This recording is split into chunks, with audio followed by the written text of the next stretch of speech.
Woo! Notice I'm wearing a G10 today, right? You know, I posted up yesterday because Stephen A. Smith went wild on Jimmy G the other day. He was just going nasty, disgusting, right? Dudes came on. I'm talking 49er fans came in and supported. They supported Stephen A. Smith. I said, what? Man, okay. You know how I be. You know how I do, boy. Once I get behind a player that has been abused, boy, I get behind it, boy. I've even wrote a song for Jimmy. He's just a gigolo, and everywhere he goes, people start complaining and I can't say that. Paid for every pass, selling each one in. Ooh, what they saying? Oh, there'll come a day when youth will pass away. What'll they say about him when we're in the end zone? Wait. When he's in the end zone, you know it's just gonna be another show, and life can't go on without him. Jimmy, I got your back, brah. Man, that's all right. You know what? As I said, we'll have my laugh later on, man, because I'm telling you right now, Jimmy G, every week that ankle gets better. Jordan Reed, I got too many weapons out there. Jimmy G is going to be a force this year. Anyway, a lot of them will be playing, fam. The Pats this upcoming Sunday, October 25th. That should be a hot topic within itself. Jimmy G returning back to his home. Or not at home, but his original team. You know he's going to want to set the place on fire. Belichick's going to be sitting there waiting, thinking he knows Jimmy G, while Kyle Shanahan's going to fix him. You know, on and on. That narrative can go on and on, right? So, but that's the concern for who will be available for Sunday's matchup is pretty much the biggest topic of concern. Niners will be taking on New England with plenty of backups. Plenty! Got a new guy, though. I'll tell you about him in a second. Some substitute ball players, however, they do pique a curiosity. And I know you got a couple in mind. I know I got a couple in mind. We're going to talk about them in a minute. We'll be talking about the injuries and the intrigue of some of the players about to gain an opportunity to impress coming up this Sunday, this evening, as it is. Injury report, that's the story right there, man. Coach Shanahan starts his conference off with, all right, guys, injuries for today. Quan Alexander is not practicing, ankle. Raheem Mostert, not practicing, ankle. Jaquaski Tartt, not practicing, groin. Trent Williams, not practicing, ankle. Eliminated today will be Dante Johnson and Jeff Wilson, groin and calf. All right, go ahead. Go ahead, Kyle. You know what? I wish. God, that's an army. Army of starters gone. But put the spotlight on Trent Williams, and it's serious. Coach Kyle Shanahan said an MRI examination on Monday showed the nature of Williams' ankle injury will make it difficult, but not impossible for him to play on Sunday against New England.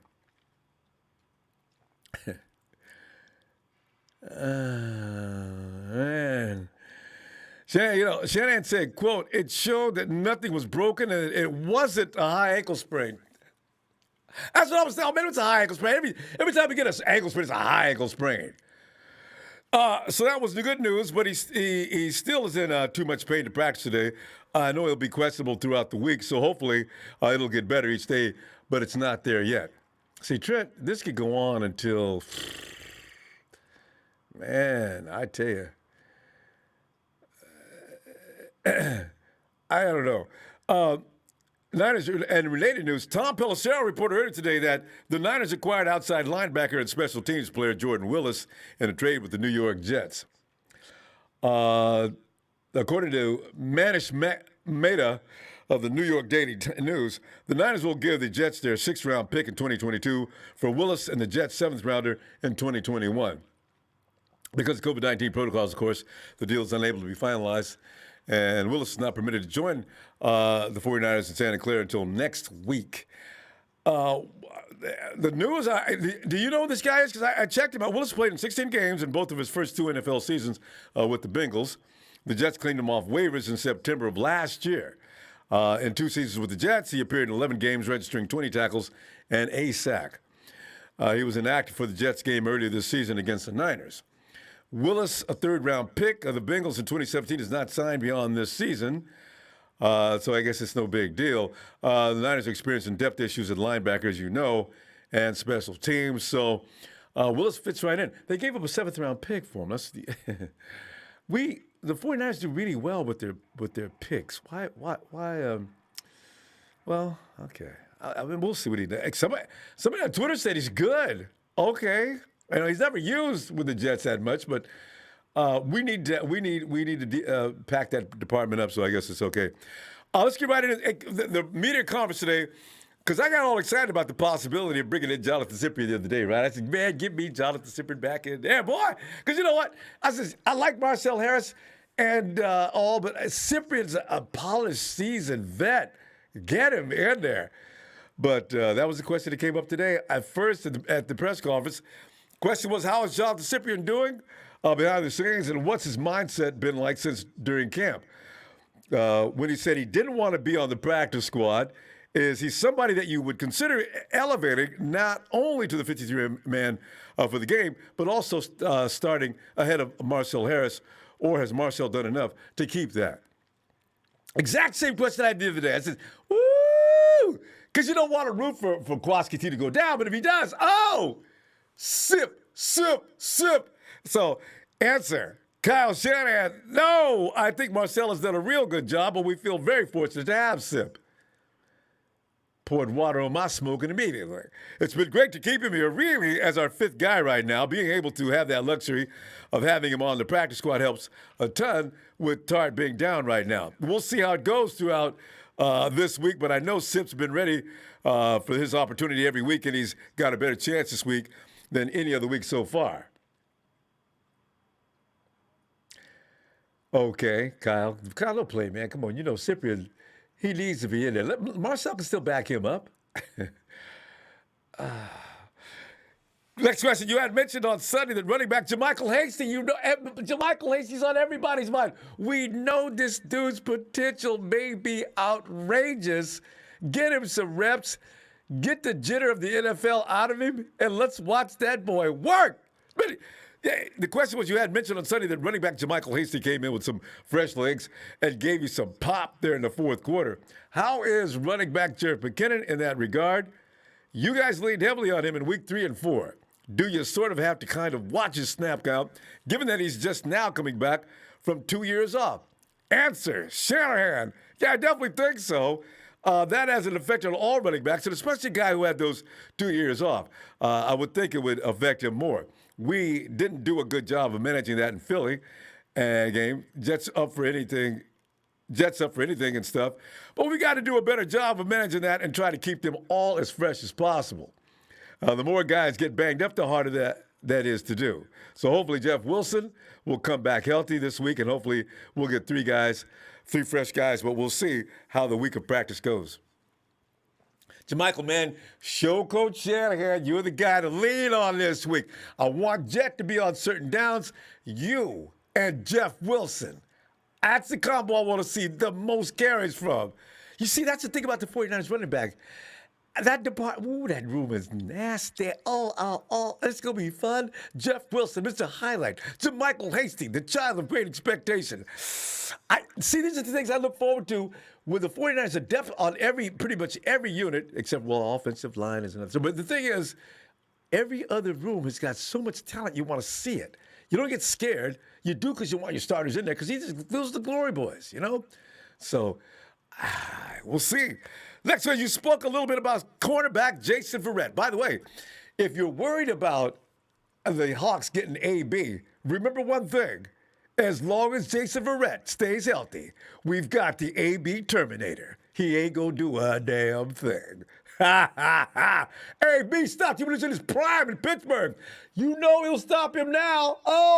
He says you spoke a little bit about quarterback Jason Verrett on Sunday. A lot of guys have talked about what kind of mental strength he has had to come back. Can you give a little bit more insight on what you've seen from him so far? Answer. Everyone sees the skill set. I think just the guy, just the way he carries himself, the way he carried himself last year, coming in last year really feeling healthy, after what he had been through prior 2 seasons and then having those injuries pop up in training camp. And I just know how frustrated he was in watching the guy, just how he handles himself. He's not a guy who's going to go out and complain a lot. He's a complete professional, doesn't say a lot, but works as hard as anyone. He's very locked in. It looked like this last game, too. And he ain't even... Fam, that's Barrett getting back to being Barrett. You ain't seen nothing yet. He's got a chip on his shoulder, too. The way you guys see him play out on the field is kind of the way he conducts himself every day. And I know it was hard for him to do that in football, get into football and stuff, and to be that important to him. And just to watch us all last year and not being able to help. For him to be healthy this year, even with the setback that he had in training camp, and to still rebound from that, and now for him to get this opportunity and be able to come in and be ready just to help us, which is so great because everyone was anticipating that, the way he carries himself. That's just for him to feed off of it and get better each game. I couldn't be happier with Jason, and I'm looking forward to watching him get better throughout the year as it goes. Fam, we're talking about a Pro Bowler, and we're only seeing if he stays healthy, God, pray for him, fam. If he stays healthy, we got something there. Yeah.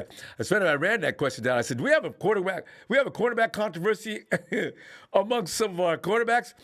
And guess who chimed in? I was, you know what? I might see if I can get him on the show Friday.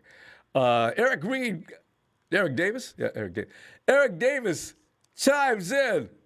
What quarterback controversy? The only controversy is Sherman going to come back and replace, who's number one between Sherman and of course, JV? I said, oh, Eric.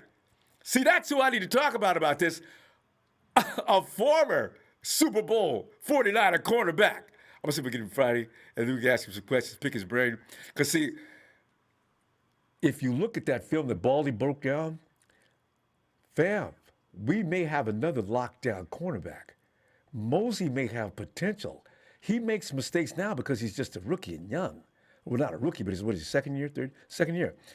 Wait till he gets on track, fully on track. He'll learn from JV and Sherman.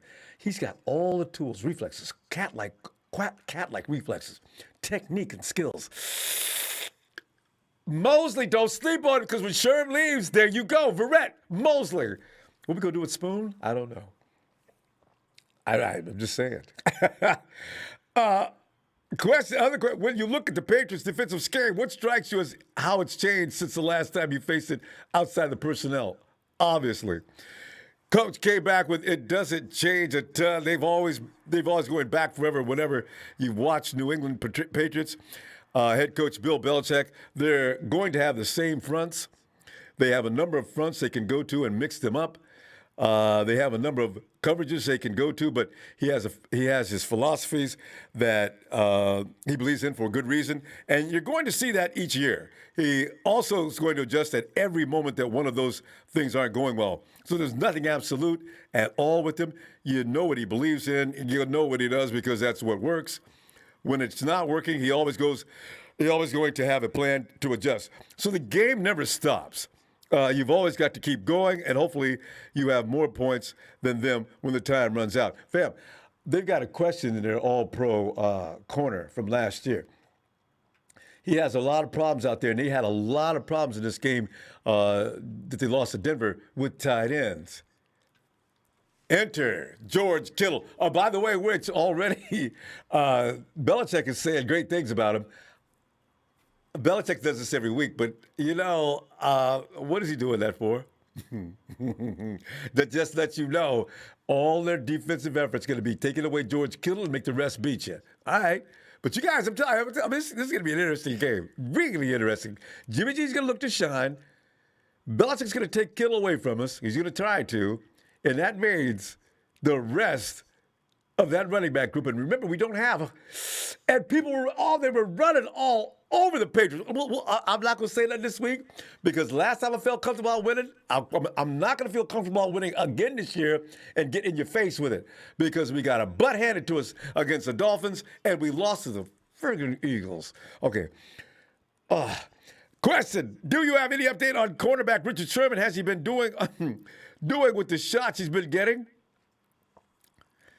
Coach answers yes. He got those, I think it was last week. Now he's in the boot, just taking care of it, making sure it heals, and let those take course. I thought it would be. I'd have more answers this week, but I still think it's going to be a few weeks on that. It's obviously going a little longer than we expected. Going to play it smart with him, but I don't see it being week to week right now. I see it being probably until around bye week. So we got like D Ford. Well, in fact, same question as far as timeline and an outlook for D Ford. Answer: I'm not sure on that. I would still throw it similar into the category after bye week. He's gotten the work he's needed. He's gotten the shots he's needed. He's rested it. And now he's just starting to get back into some things, but still a ways away on that. I came and first thing I see was get rid of D Ford, trade D Ford. And, 2 years, that's a lot of money. 2 years, and D Ford hasn't given us much time at all. Question: the offense came out hitting all cylinders, but you guys struggled the second half against the Rams. Everybody was wondering what happened with that, but there is an explanation. It wasn't all about G. You put it on 4 or 5 possession, and your longest drive was only 28 yards. I was wondering, is that someone promising to know that you guys can be that much better moving forward when you put it all together? Was that your message to the offense? Coach said, yeah, my message to the offense was just how you've got to finish, people. I thought we had a chance to get up a number of scores and kind of run away with it, and I thought we had that chance. I remember calling a reverse. It's been a few days, but I remember calling a reverse on second down that lost a bunch of yards. So that kind of ended that drive. The reverse didn't have a chance, and then I think we had 2 drops on third down, which led to 2 3-and-outs, 2 ones, and we would have had 2 ones that we would have had caught. I mean, that would have kept it going. George and Kendrick, guys you depend on.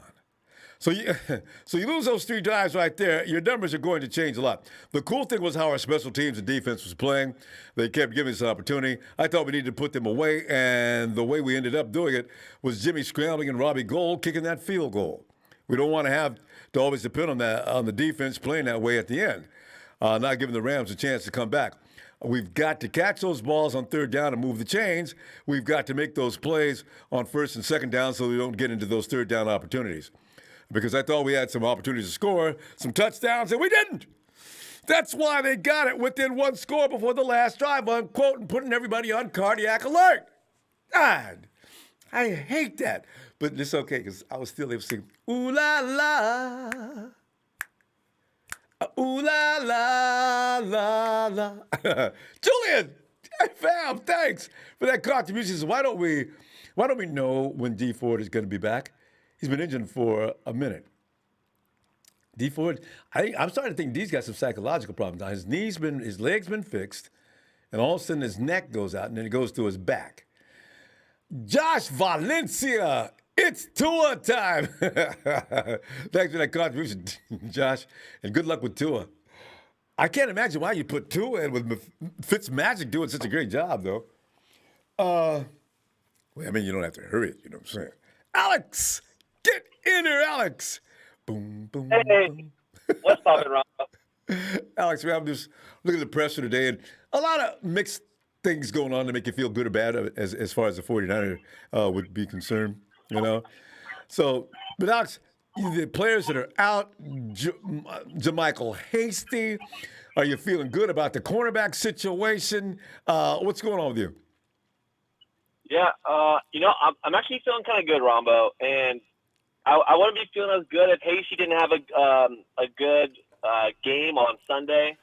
But I think that you can check out yards, even with a stacked box. So I don't think our run game is going to be as explosive, but I think it'll be just the right amount for us to keep the ball running and also work on that play action passing. Which is my favorite. You know, stop sitting in the pocket with an offensive line that is questionable at times. You know they're going to blow up the play. Kyle was brilliant this past week. Brilliant play calling. He played to the strengths of this particular unit, and that was perfect. Oh, yeah. Yep. And I really do buy into the fact that I think that Shanahan wasn't pulling out all the tricks or he wasn't going into his bag the first few weeks. He was kind of waiting for the meat of the season to really start pulling out from his bag. But Ronbo, to skip ahead 1 week, looking forward just real quick to the Seahawks. You hear that we might get K-Wall back for that game, right? Hey, somebody Tyler Lockett's probably already on suicide watch. Oh, come on. He's coming back now? God! Tyler! Ronbo, hey, if we can win this game this week, I think that we match up so well with the Seahawks because we got, like you were saying, we got Jason Barrett, the Kryptonite AB. Bring him up, man. We got Evan. He locked down DK, right? And then who else we got? We got Dre Greenlaw, bro. Man, we are ready, bro. I'm telling you, I think we can make a run here. There's no doubt about it. And remember one thing. The Hawks don't like to play defense. So you want to get into a shootout with the 49ers who actually do play defense? Let's do it. Let's do it right now. Yeah. Straight up, Ronbo. That's the problem. Everyone's worshiping Russell Wilson, and the dude's balling out. But when you only have one person on your team that's really winning you games, all you got to do is shut him down. And then what else you got? They have the 32 ranked passing defense in the entire league. Like that's not a recipe that's gonna last. That's I bet we're the ones that are gonna figure it out how to. They're gonna take their first L from us. Alex, think about it. Think about the receivers you got. Think about it for a minute. How are the Hawks going to stop that attack? Really? How are they going to stop it? They're not. And that's why I'm saying we can stop them, though. We'll keep them down. They're not going to score all them points they're scoring every week. Get ready to end that right now. Without a doubt. Without a doubt, Ronbo. Now, concerning the Patriots this week, I think we match up real well with them, too. I think that Dre Greenlaw is going to shut down Cam Newton and maybe even Fred Warner. They don't got no wide receivers. Cam Newton had 3 turnovers against the Broncos. I don't care if he's coming off a short week or not. I don't give a crap, man. We are going to absolutely dominate this team. The one thing I am concerned about is Bill Belichick understanding Jimmy Garoppolo. I know he scares me. That's going to be interesting to see. Oh, God. That's where Bill Belichick is. If he's on the field anyway, Alex, he just frightens me standing over there. Even if he's not saying or doing anything, just him standing there bothers me. God, and they didn't get a chance to practice last week, Alex. They're going to get a full week to practice this week. Right, and they haven't lost 3 games in a row since like 2002. So hopefully we can break. Yeah. They had Tom Brady. So hopefully we can break that streak. Yeah. They did have Tom Brady for sure. And I don't believe in Cam Newton. I think our defense, Ronbo, is so good. The only weaknesses that we have is pass rush and safety. Everywhere else is elite. We have elite run defense in our D tackles. We have elite run defense in Fred Warner and Dre Greenlaw, and we have, I'm going to say it, elite corner play from Jason Verrett and Emmanuel Mosley. Those guys are both shut down. And Kay wants to do it the week after that. Hey, but listen, here's the thing. Who's that? What's his name? The all-pro cornerback with the Patriots? Stefan Gilmore. Yeah, what's going on with Stefan Gilmore? Stefan Gilmore must be one of PFF's. They're about to be paid. He's been messing up every week. He's getting a little bit exposed, Ronbo. He hasn't been playing too well. Yeah, he's strange. Well, let's make sure he doesn't play well this week. Let's see. I think this could be an Ayuk kind of game because I think that Debo is going to be on, or Stefan Gilmore will be on Debo. I don't know who's going to be on Kittle, but I mean, Ronbo, I really want to see this dude Ayuk get more touches and catches because I think that this dude is electric. I think that I think he might, outside of Kittle, be the best. Well, I was going to say best offensive weapon, but Raheem is there. He is dynamic, and I want to see him get the ball more. I do too. Yeah, Alex, good stuff, man. I'll see you Friday. Yeah, Friday? See you Friday. All right, yeah, man. All right, fam. Yeah, you have a great night, Ronbo. Good talking to you, man. Same here, Alex. Night. All right. Later, man. Yeah. Night. I tell you, I can't wait to play. Hey, Krusty! Yeah. Hello? Krusty. Hey, what's going on? Hey, Krusty. Well, Krusty. Can you hear me? Yeah, I can hear you. Krusty, I'm telling you, man, I'm sitting back here, I'm looking at the injury situation. But the fun thing about the 49ers injury Right. situation is you kind of look forward to, you want to see your starter back, but you kind of look forward to who they're bringing in to replace him. Cyprian coming into place Right. to replace Kowalski T, kind of, I like that. Marcel Harris, he's probably going to give him the respect and let him start. But still, I'd like to see Cyprian get there. Let's see what happens this week. Also, you know that Trent Williams is going to be out. I don't know what's going to happen with that. He may be out or may Right. not be out. But, you know, there's some weird things going on. Some things that are good. And what do you think of Krusty? Not too worried. I heard about Trent Williams, and I'm not that worried about it because we lost Joe Staley for a while last year too, and School came in and did a admirable job, and we keep running the ball the way we did against the Rams the other day. We'll be fine. I'm not even worried about Garland. You know, I didn't even realize Garland was out at the end of the game the other day. Oh, that's right. I forgot And about Pro yes. 2 came in, and I didn't even notice he was in there. Yeah, I just He was realized. doing good too, so, you know. Yeah. Until keep it up. McGlinchey headbutted him at the end of the game. Like, what, 4 or 5 times? McGlinchey's kind of We a got him psycho. good, too. Yeah. Calm down, Mike. Jesus Christ. What's God? Right? Oh, yeah. It was just like a quick little head bump, but he was like freaking winking at him. I know. Yeah. Oh, it's fun to beat the Rams, I guess. You know- Yeah. You know, the Broncos just beat the Patriots. You know, I know it's a big thing. They just say that, you know, I know they're another football team. But I'm not worried about them, you know. I've seen what Kyle Shanahan seems to have Bill Belichick's number. It seems like every time he's gone up against them, he's put points up on them, but his defense is the problem. And maybe they don't got Tom Brady at quarterback. Freaking Cam Newton. I'm not even scared of Cam Newton in the backfield. Cam is not the same Cam he was back when 4 or 5 years ago. when we was playing in the playoffs and stuff. He's not the same guy. And Edelman No, seems not to not be that either. great. You notice how Edelman's not, Yeah. unless he's just a Tom Brady guy, he's not doing that much this Yeah. year either. Yeah. Watch him. You're going to end up with the Bucks next year. Edelman, or maybe even at the trade deadline. Right? See, you know what? When it came down to it, after the other day, I was sitting down and thinking, I was like, I'm really not that worried about our schedule for the rest of the year. You know, there was one team I was a little bit worried about, and that was the Bills. And after I saw the freaking Kansas City Chiefs just freaking lay a whooping on them and I run 245 yards on them, Yeah. we don't have to worry about it because we're going to definitely run 200. If Kansas City can run 245 yards on them, we definitely can. Josh Allen. We got a better, ready for a better run. Yeah, Josh Allen's just not that intimidating. You're right. I watched that game and said, well, Josh Allen's not.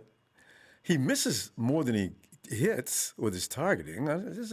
Right. He runs a lot. That's what he scares. And another thing, another thing is, normally we have our one division loss throughout the year. Mm-hmm. We already had that. It was the first game. We don't have to worry about losing another one in the division.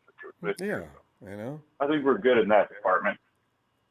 Oh. And I'm not worried about nothing, I'm pretty confident right now. I think that, I want to watch a little bit of Patriot film and stuff like that. So I can give a good score and everything. But, I really think that we blew the Rams out. I don't know if you guys agree with me. Well, it should have But been. I think that we did. We just fumbled around there. It could At have the been a lot end. worse than it was, yeah. Oh yeah. Mm-hmm. And Preston, you know what? The every week that passes by, Jimmy's leg gets better. Players are coming back. I'm still waiting for that week when everybody, Mostert, Reed, both are back in the lineup. Trent Williams is healthy. I want to see that by week 10. And then you run a roll all the way to the end of the season. If you can avoid injuries. I don't see anybody beating the 49ers at that point. Right. And I think it will be even better when Tevin Coleman comes back, too. And then when Tevin Coleman exactly. could be the Tevin Coleman and Yeah, exactly. I forgot about him. Yeah, I agree. yeah, closer to that 1-2 punch like we were last year, we're gonna be good. Yeah. Tevin Coleman will take most of the carries this game. Mostert will do it that, and they'll switch off like the doctor. The Vikings in the playoffs. Yeah. You know, you're not going to beat that. And then run. Mostert came in because Coleman got hurt. But Coleman hasn't even really played this year yet. I know. So we still have him in the background too. So it's another first. I'm not worried. I think our defense is going to get better because you guys keep saying about, oh, look at all these injuries and whatnot. Sure, D Ford is on the IR right now, but you know what? They say he's going to come back after the bye week. You tell me after the bye week we'll have D Ford, Sherman, probably Richburg, Ronnie Bear. We're going to have all these guys back after the bye week. We can get to the bye week with no beware afterwards. Because who gets us after the bye week? It's like a Pro Bowl team, you know? It's Is that like the Rams? Guys. Yeah. I don't know. I haven't looked at the schedule. You got the Rams after the bye week? I'm not sure. I hope so. Can you see? Because all these guys are going to be coming back week 12. Yeah. You know, last year we had all these guys go out before week 12. Yeah. Now we're going to have them afterwards. It's going to give us a definite push to the playoffs. And rested in the up. offseason. So. 2 weeks rested up, basically. Rested up. They're not even going to have to play a game yet. Tell you, absolutely. And fresh. Krusty, we're going to go. I'm going to see you Friday, okay? Yep, I'll be here. All right, fam. Looking for you. Have a good night. You too. Yeah, that's the thing. You know, the 49ers, if they could just keep the record decent between now and bye week, oh, my God. Rakim Jamani. Hey, Ronbo, love this show. Thanks, Rakim. Steve Young today said he would love to play in Kyle's system. Niners will beat the Patriots. Go Niners. Yeah, they got a better team even now. I just wonder, Belichick is just a scary dude to me. Hey.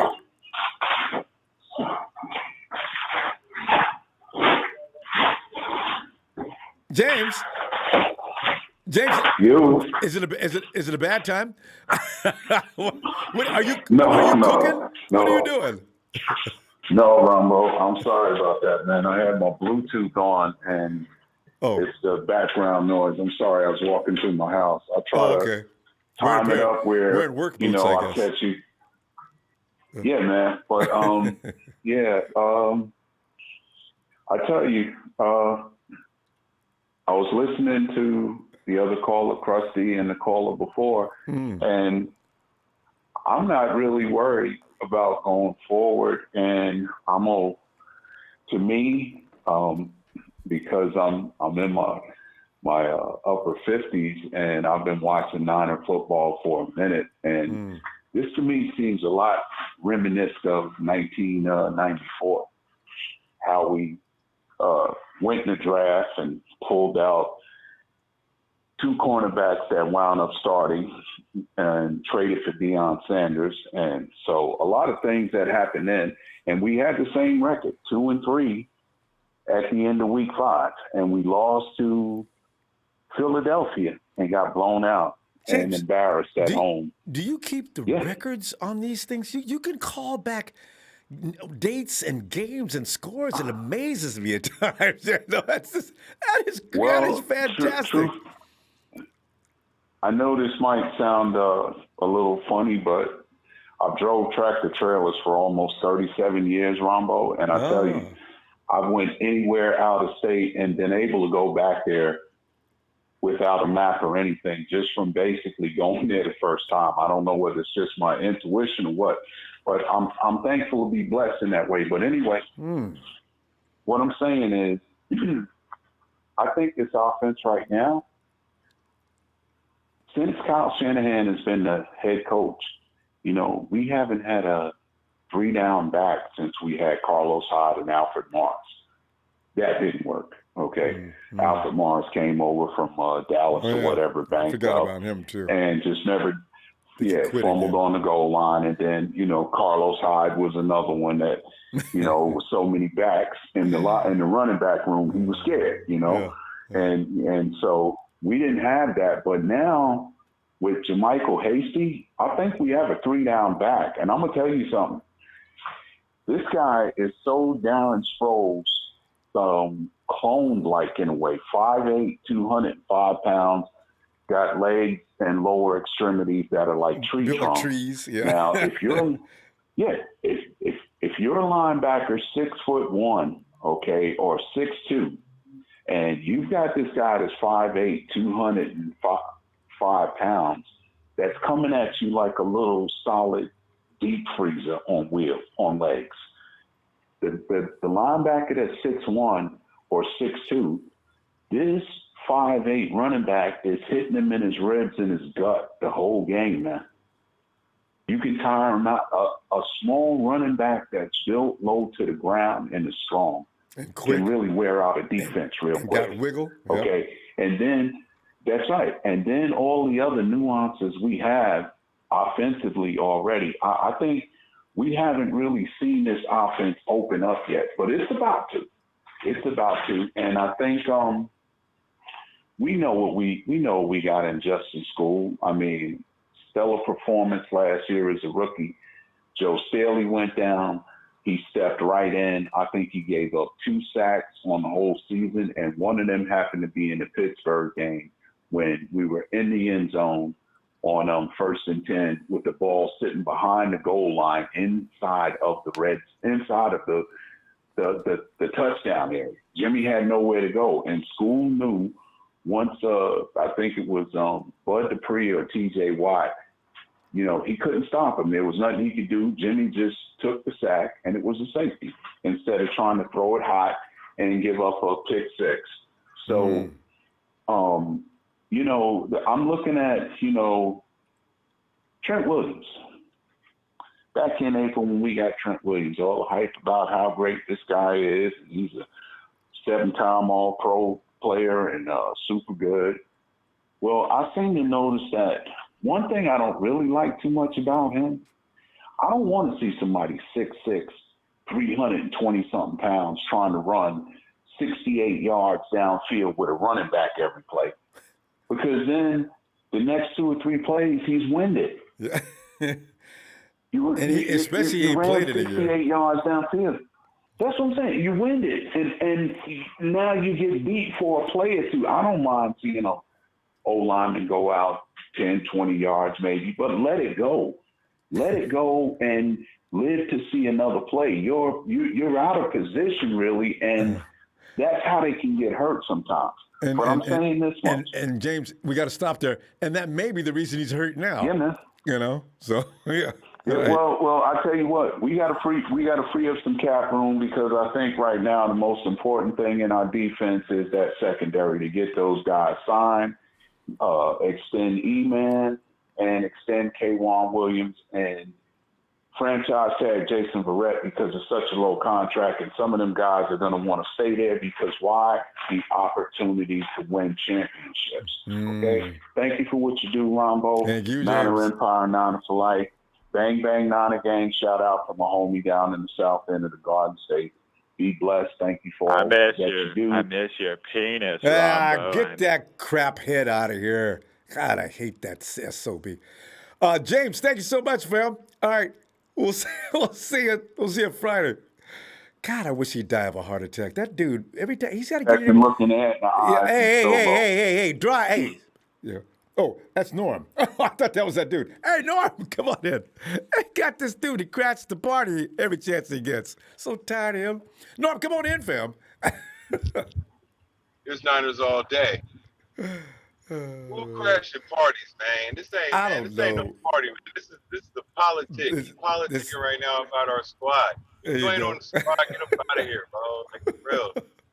We got some important issues to talk about. Like, we got, Garland and Mostert. And how is this game against the Patriots gonna look without them? And I'll just hear people talking about Jermichael Hastings.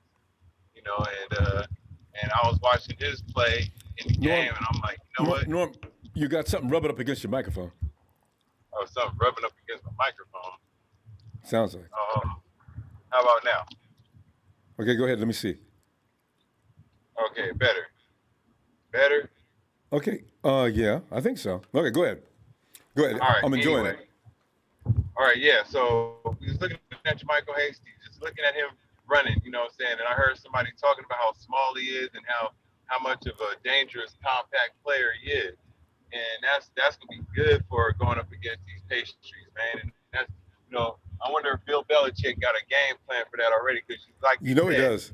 George And with not he George won't Kittle, go after Hasty. He's going after George. he's going after Kittle, which is Yeah. good for Hasty, which is gonna be good for the Yak Bros. You feel me, like Ayuk and Debo. But you gotta look out for them too. You gotta look out for Juice. You can't just go after. That's the thing about these Niners. You can't just go after one guy. Bill Belichick ain't that dumb. Of course he's Norm. thinking about Belichick. And Norm, you hit on But something right there too, because that's why Kyle does such a good job against Belichick. It's a chess match. Kyle already knows who he's going to take away from him. So what does he do? He mobilizes the other guys, and knowing right. George is going to be the target. I can't believe Belichick falls for that. We'll see what happens this time, though. We'll see. And also, I just hope that Cal knows what he's doing with that too, because it's like utilize the other guys, but then you got to understand that he probably might be a smokescreen. He might be going for the other guys, thinking that they are going to try to go for them just to get away from Kittle. But think But about Kittle is even when he has no choice, though, Norm. Even You Kittle have to doesn't do have something the with. ball. But the thing is, you've got to do something with Kittle, or he'll get 200 yards on you. You got to do something. So he has no choice, really. But yeah. But the cold part about George Kittle is that Bill Belichick understands is even if George Kittle get 2 yards, he's still gonna have a mean impact on the offense with the blocking schemes that he does. He's all around tight end. So if you get 2 yards or 200 yards, George Kittle is an impact in the game for surely. From beginning to end. So It is. So the Patriots and Norm, how did Debo look to you last week? Debo looks better than he did like the first Debo. couple of times we see. You right? Like Debo. For real. So Wait till 2 weeks chains from now in. when he really gets in shape. And so with Debo, they got Debo out there looking good, which means they open up the door for Ayuk too, because it's like y'all gotta hold on Ayuk, Debo, and Kittle, and Juice, and Hasty. Man, come on, man. I hope Bill Belichick got something mean for this game plan, because the offense is what we leaning on right now, but people don't understand that defense is not He's doing a good job. That defense is woke. Now the secondary is like you said, Sherman and Barrett right there at 1 and 2. Secondary can't be stopped. Now with Tartt out, I don't know about that. About the safety With position. who out? I hear about the Sip guy. Sip. Sip. Yes. Okay, so and I've seen him on Madden. Like the last time I heard of that name, it was on Madden, and he was giving. I was playing on the team, and Cyprian was on the team, and he was giving a problem. So if he's that good as he was on Madden, then yes, welcome to the squad, man. Oh, they also have a speedy defensive end too. I heard they picked him up today too. He ran a 4.53 on the 40. Well, you said a defensive end, and you said 4.5. He's a linebacker. He's like an outside linebacker type. And the Patriots did? No, the Niners did. Oh, you're talking about Willis. Okay. Hey, what? Mr. Willis. He runs a 4.5. Okay. 4.53 on a 40. Oh, no kidding. Yeah. Okay. So the Niners will be added to their speed rush. I was trying to understand why they went and got him. They gave up a draft pick for him, Norm. They gave up a 6th-round draft pick in 2021.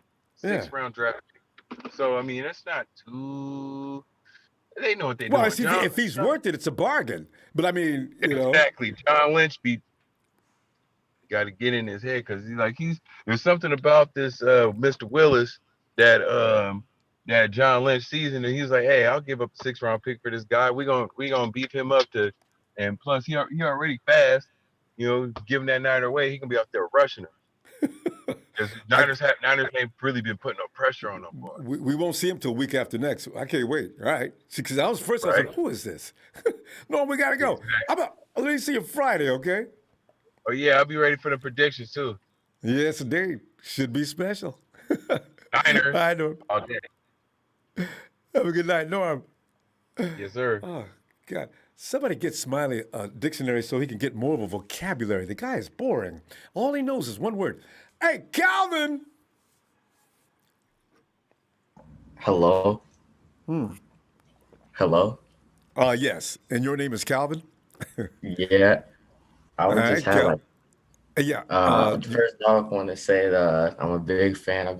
I'm kind of new though, but I've been watching for like the past 2 months now. Cool. But I just had a question. Do you think Jimmy can become mobile? Like if he was to do like some off-season training with Russell Wilson, can he become mobile? No. And a word for what? You know, No, just to like escape the pocket because I know our O line is not that good it's right not as now. good as it could be. Well, Jimmy is not. Did you see him in 2017 when he first came? Yeah, but Yeah, that was he's before not. the He's injury. not crippled. He's not. He's Jimmy's running the offense like Kyle wants him to. He doesn't want his quarterback running around. He wants to keep your eyes downfield because you got to remember, Calvin. He's got too many weapons to be running around. Just get rid of the ball. Just get rid of the ball. You got playmakers everywhere. I got Debo. I got Ayuk. I got Kittle. I got George. I mean, not George, but I mean, I got you got what's Juice. So you don't need to be running around. Those guys are going to break. Wait for them to break, and it shouldn't take long. You see what happened this past weekend? That was vintage Shanahan football. There's no need to escape. Get rid of the ball. Just get rid of the ball. And that's what he did. And we had about 5 guys involved in the offense. And that's what he wants to do.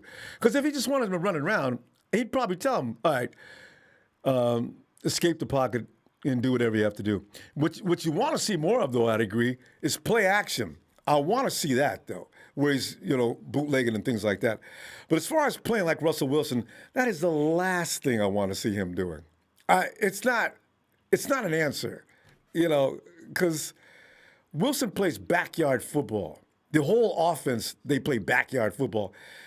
That's going to fail at some point. And he does a good job on it now, but his wide receivers are running deep downfield, and the coverage usually breaks at some point. But if everybody's not going to get away with that. You know what I'm saying? Yeah. Except unless you're Lamar Jackson. Who else runs around a lot? But for the most part, that kind of quarterback's not having a lot more success than the quarterback that's got his weapons and he orchestrate from the pocket. That's actually the most efficient way to destroy a team. So, yeah, we don't want him running around. I don't want to see Jimmy running around, Russell Wilson teaching him how to run around. It's kind of funny, though. Oh, God. Thanks, Ronbo. Yeah. Anyway, well, we got a running back coming in now. That everybody's got excited about. Jermichael Hasty. What do you think about that? Calvin left. Okay. Hey, David.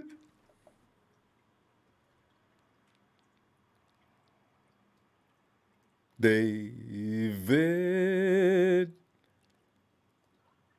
Ronbo. Yo, David. Come on in, man. What's going on, bro? David, man, I was sitting back here, man. I'm looking at the media conference today. Kyle came in. The first thing he did is talked about 20 dudes out, But actually, I don't know when Quan's coming back. There's only a couple of guys that aren't coming back, though. It's a good thing. There's no more guys like Nick being taken off and not coming back. So, But what do you think about the injuries? Are we going to survive, though? Wait, hold on. I'm having a little problem here. All right. Oh, Dave? Ronbo. I'm sorry. Yo, Dave. Sorry, I'm having phone issues. I don't know what's going on with this thing. Oh, okay. They tried to tell me about that. Okay. Yeah. It's about injuries. And the 49ers got too many of them. And we got Trent Williams now. He's hurt. So he's probably not going to play. I would imagine his ankle hurts too much to practice. You don't want him out there. He didn't practice this week because he's trying to get in shape anyway. So, we got a work cut out for us at right tackle or left tackle. I guess it's going to be Justin School. And we got Mostert. He's out. So we don't have that fantastic run game. But, we're going to see what Hasty and Wilson look like in combination with a little bit of Jerick McKinnon. What do you think about our situation? Honestly, like everyone that's called you so far, I'm not worried about them. No offense to those guys. They're diehard Raider fans, and I get they're diehard Niner fans, and I get it, stuff like that. But the Patriots just lost. Bill Belichick is not happy about that. Obviously, I think I think he's an all right quarterback. I don't think he's 2015 or 2014. I don't know what year, man. For sure he ain't. Yeah, I know. I agree. Yeah, that his MVP year, but he's definitely a quarterback.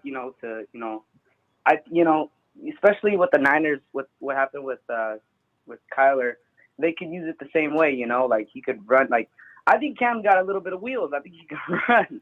He can run. So you gotta. But Dave, he can't run like Kyler Murray. Nobody can. No way. Yeah. But if Murray's a blur. Yeah. Yeah. No, I'm saying Belichick. I'm just saying it's not going to be easy, but from what I saw from that game versus the Rams, I liked it. I liked what I saw. I liked what Kyle had. Keeping Jimmy G. Getting rid of that ball fast. Yep. And the running game, obviously. And even when he didn't have a guy downfield, he was throwing passes. Pretty much they were just long handoffs, which is what I like. Dave, when you got the kind of playmakers the 49ers do, just give them the damn ball. Don't get cute. Don't try to impress everyone. Just tell them to go straight to you-know-where and do what works. That's why I like what they're doing. Yeah. You work with your talent. Yeah. Yeah, don't get too fancy. Just do, make the right calls. If you have to go short, like they did on Sunday, do it. Versus the Rams. When Jimmy G was throwing the ball under, like giving it to the running backs or such, do it. Do reverse plays. Even your wide receivers. When you got a guy like Debo, give him the dang ball. Just give him the ball and let him be. You see that first down he got to close the game out? Just that was a give it to him. Yeah, that's what I like about this team. Every guy that's on the offense can kill you. Oh man. Yes, but again, I picked the 49ers to win this football game Sunday. But if the Patriots are getting points, I wouldn't be surprised. I'm sorry, if they get points, it happens. That's just Bill Belichick and his, it happens. But I think that I think 49ers will have enough juice to win this game, and it'll be all right. Obviously, injuries, have really killed us this year. But I think what we have, we good. We just need, we're getting players back slowly but surely. So it's fine, we're good. And the offense look in sync this week, even though what they were doing.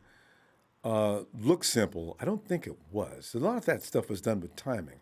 You look at the Patriots haven't scored many points this year, except against the Hawks, because the Hawks don't really have a defense. But most of the games have been like that, low scoring. So I figure if the Patriots are if they're going to continue with no scoring, Hey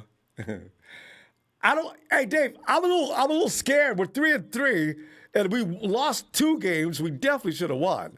So, it's worrisome. Maybe this week we'll see if the 49ers are ready to go.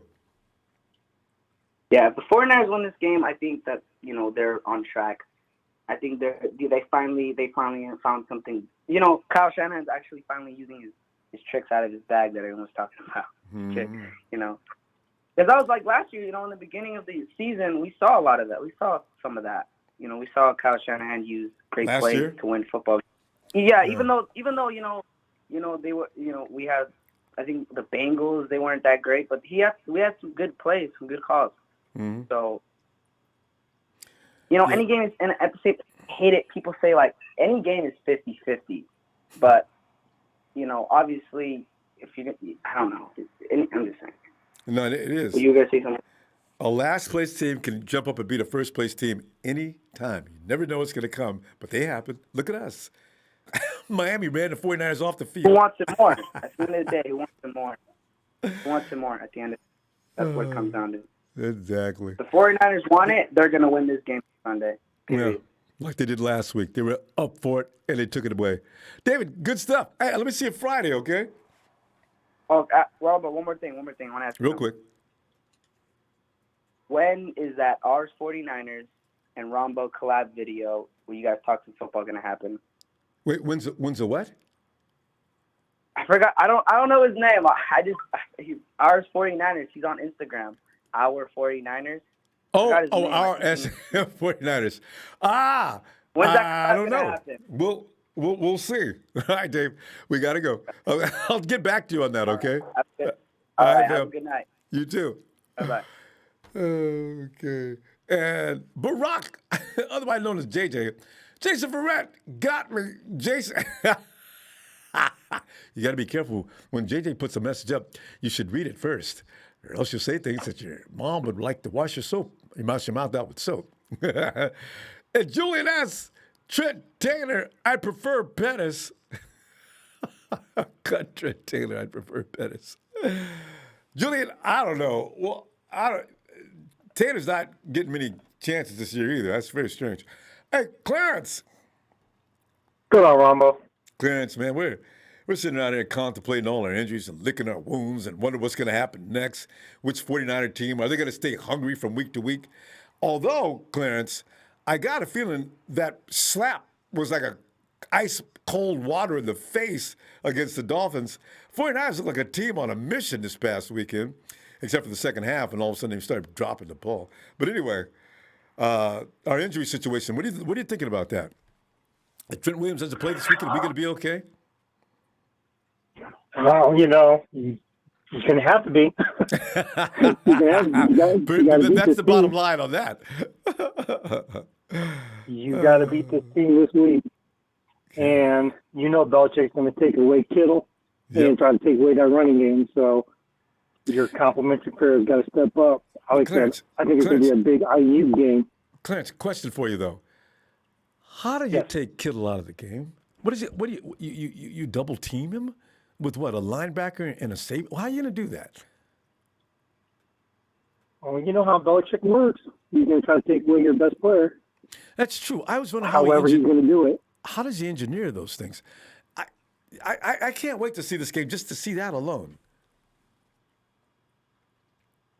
That's why he's got 6 Super Bowls. I know, right? He did have Brady, though.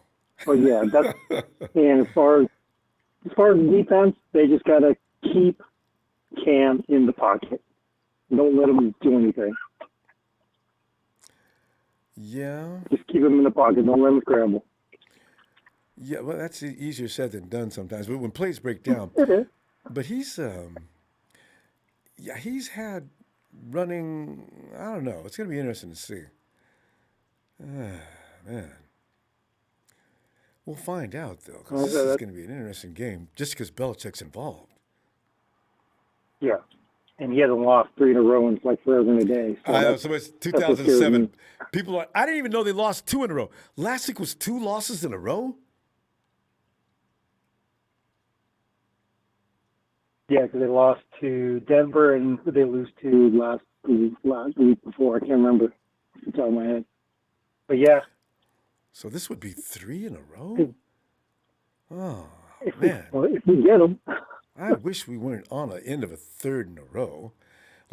This past week, they looked terrible. I mean, both offensively and defensively. I can't imagine Belichick's team. Somebody's going to get, Belichick, I think he takes those guys out and back and whips them.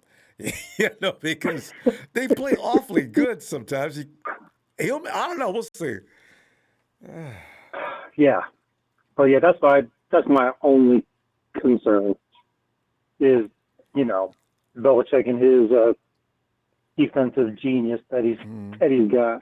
Mm-hmm. Like you said, we have the weapons to beat them because they, like you said, they can't double team everybody. Yeah. So.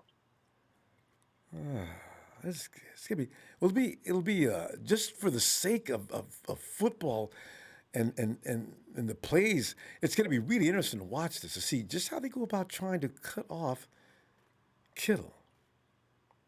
While everybody else is offensive mastermind versus the defensive mastermind. Yeah, right. So we'll see. And Shanahan's won this most of the time. When Shanahan loses to Belichick, it's due to his defense allowing Brady to come back and get him, or anybody else for that matter. So we're going to see. You are going to see. But that's all I had tonight. Just that's the with with everything going on, like I said, keep Cam in the pocket, make him be a passer, not a runner, and let all our complimentary guys, Ayuk, Bourne, Dwelly, and let's get Hasty some carries. Yeah, everybody's waiting for that. Let's see what he's really got on a number of carries.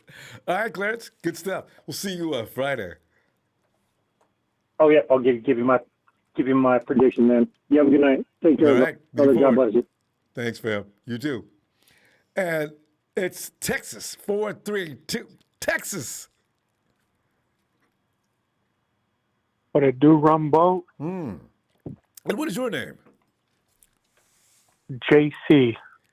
JC, come on in, man. We're just sitting here wondering about the injury situation. And, JC, the thing is, other teams are having injuries too. But, of course, that's none of our business. We just look at our team and see guys going down and say, oh, man. But you know what? 3-3, with as many injuries as the 49ers have had, I guess we really should be grateful. We did lose a couple of times. We just didn't finish. Well, except for the Dolphins, who just beat the 49ers up, period. But the other two games, the 49ers could have beat the Cardinals. They definitely should have beat the Eagles. So, I guess we should be grateful. What are you thinking about that injury situation? And is anybody that's coming up that you'd like to see are particularly excited about seeing, like Cyprian and JaMychal Hasty? And we ain't going to get this new guy Willis in yet. But, yeah. I just want to see Hasty. I mean, I've seen footage of him, and he seems pretty legit. As far as the losses, I mean, I'm with you. The Dolphins loss was pretty bad, but at the same time, I feel like it was needed just because it was a humbling experience for them. They were coming off of that Super Bowl loss, and I feel like they needed to be humbled early in the season. I'd rather have this now than later. You know what I mean? Yeah, true. So if you're gonna wake them up early. Good point. Yeah. I don't want to have this kind of loss. Week 15, week 14. I'd rather just get it out of the way now and just for them to get their ass whooped in practice, and so that we can just build the run. That's how people win Super Bowls. They get hot at the end or in the middle, and they take it from there. So I was just happy to see it out of the way so early. In fact, JC, that is a good point too, because the 49ers have not come close to hitting a peak. So if they peak and start to peak around week 12, and I figure it's about that far away because we haven't got everybody on the team yet, right? That's really, and then they roll from there, and they know exactly what they're doing. Their confidence is where it should be. They're executing properly. That's when they become completely unstoppable. So that's a good point. And JC, it's gonna be fun because when do we play the Cowboys? December 20th. Look, JC's in Texas. I knew he knew. See, it's on my calendar, man. I'm waiting for that game like there's no tomorrow. See, and actually, they're letting people into, if you want to go check that out, they're actually letting people into the Dallas Cowboys place. So, you could sit there with the red on and the gold and look around at Cowboys fans, because Cowboys are going to be really pissed off by then, because there's no telling how many games they're going to lose between now and then. It should be fun, JC. Hell yeah, that's one game I'm trying to go to. But before I let you go, Ronbo, it's my birthday today. Can you give me a shout out? I can't, JC. Let me do it. Let me do it Ronbo style. Kick back. Wait, we get a sip of this.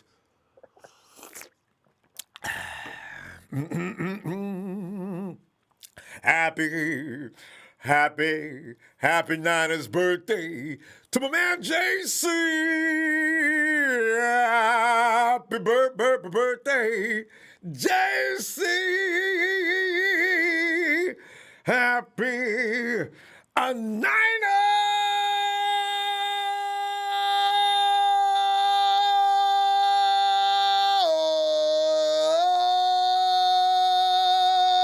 birthday, JC. Fam, hey, great to meet you, JC. Hell yeah. Thank you so much, brother. You have a good night. We'll talk to you later, man. You too, fam. Looking forward. I'll be back Friday, too. All right. Night, JC. Yes, sir. See you soon. Bye. All right. And Anthony Nagatani. Anthony, sup? He says, regard taking Kittle, look what Brian Flores did. D lineman over the center and guards, covering Kittle with both a linebacker and a safety roaming up top. Anthony, that sounds like it could actually be somewhat effective. So you have a big guy. That's probably what they're going to do. Hey, Ellis. Ronbo, can you come back to me, fam? Yeah. Maybe two callers. All right, no problem. I appreciate it, fam. No problem. All right. Anthony, thanks for that contribution, too. Emilio. Emilio! ¿Qué pasa? Ah! Go ahead. You got to call me crazy, you know? ¿Qué pasó, loco? Nada. Emilio, it's you. Emilio, man, you know, here we are. It used to be when we got 2 or 3 people out, we was dead meat. I remember, we can look back on those years and laugh. Now, we got guys going out now. No, you we look do. forward to the guys coming in just to check them out. Because I like Jonathan Cyprian. I want to see more of JaMychal Hasty.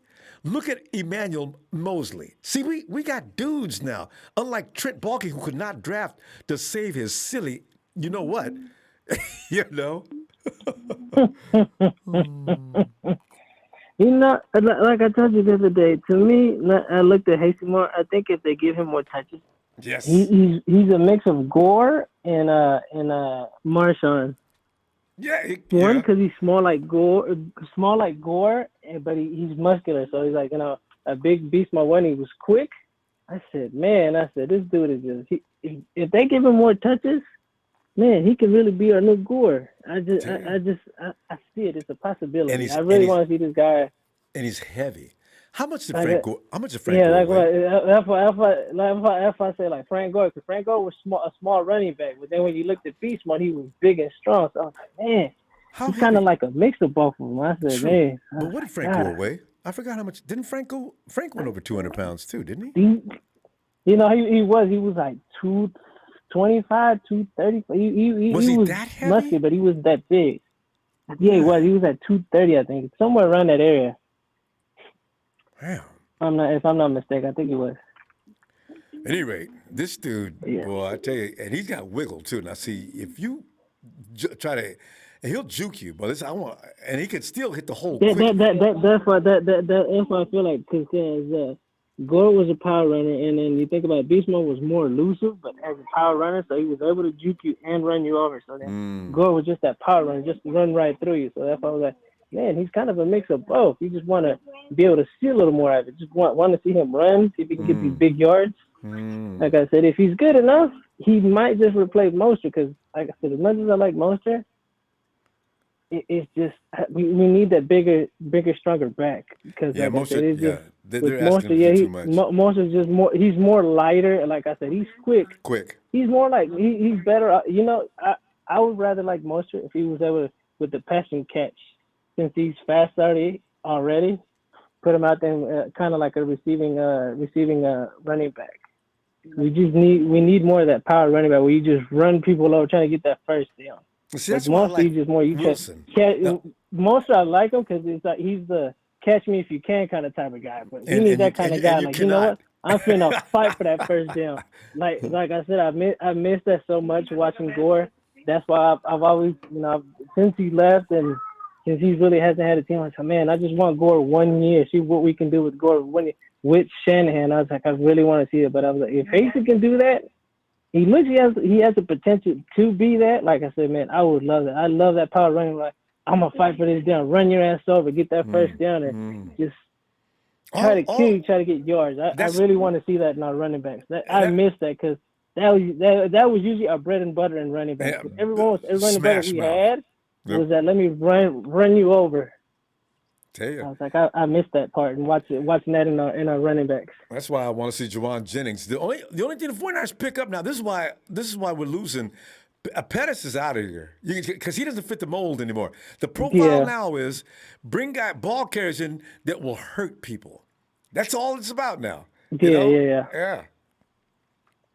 So yeah, like I said, a lot of our guys, even with our receivers, even with Kittle, they're more. Well, Kittle's more. I'm a run, try to get 5 first up. But if you look at it, most of our receivers are trying to catch me if you can type of game, trying to get make you miss tackles. But I just missed that part where I'm gonna run you over and get that next yard or a couple more yards. I just missed that in our football. Like I said, after Gore left, we haven't really seen that too much. But I just Emilio, you got George Kittle dragging dudes down the field. No, I'm saying that's what I said. I made a mistake. I'm saying with Kittle, I made a mistake. It's not Kittle. It's just with our receivers. They're not the kind of receivers. I'm just saying with Kittle, you get that, but it's just I just want to see it more. That's all I did. Debo's fun. That dude. Yeah, I mean he's a fighter. He's a fighter. Yeah. No, he's a fighter. He's a fighter. But I'm just saying, we're like the wear up. We really run you over. Like, damn, he just got trucked and kept going. That's what I just. That's another story there. That's the whole. Like I said. Even when what's his name used to Garrison Hurst used to do it, trying to run you over and keep going, getting a couple more yards. I just missed that part of football. That's one thing. That's one element I think we really need in football. We're like, damn, not just our linebackers and defensive making it's our running backs too, trying to get, like I said, run for the extra yards. I just missed it, and I think Hasty has that ability to do that. It looks like he does. He's built that way anyway. Maybe like I said, I want to see that. We gonna go. Yeah. I see you Friday, huh? Yeah, give you my score, see what's going on. Right. It might be a little tough game, just because I know the Patriots don't want to lose another game, but No, man, because they're that too. Desperate. All right, Emilio. See you Friday, fam. All right. Yeah. All right, you too. All right. Yeah, man. I think the Patriots. You know what? It could be the Patriots. Maybe mentally they're giving up. Oh God, forget about it. It's not a Mike. Is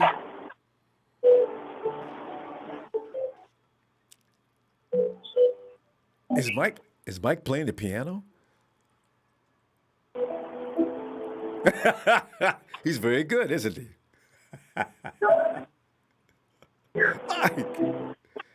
Mike!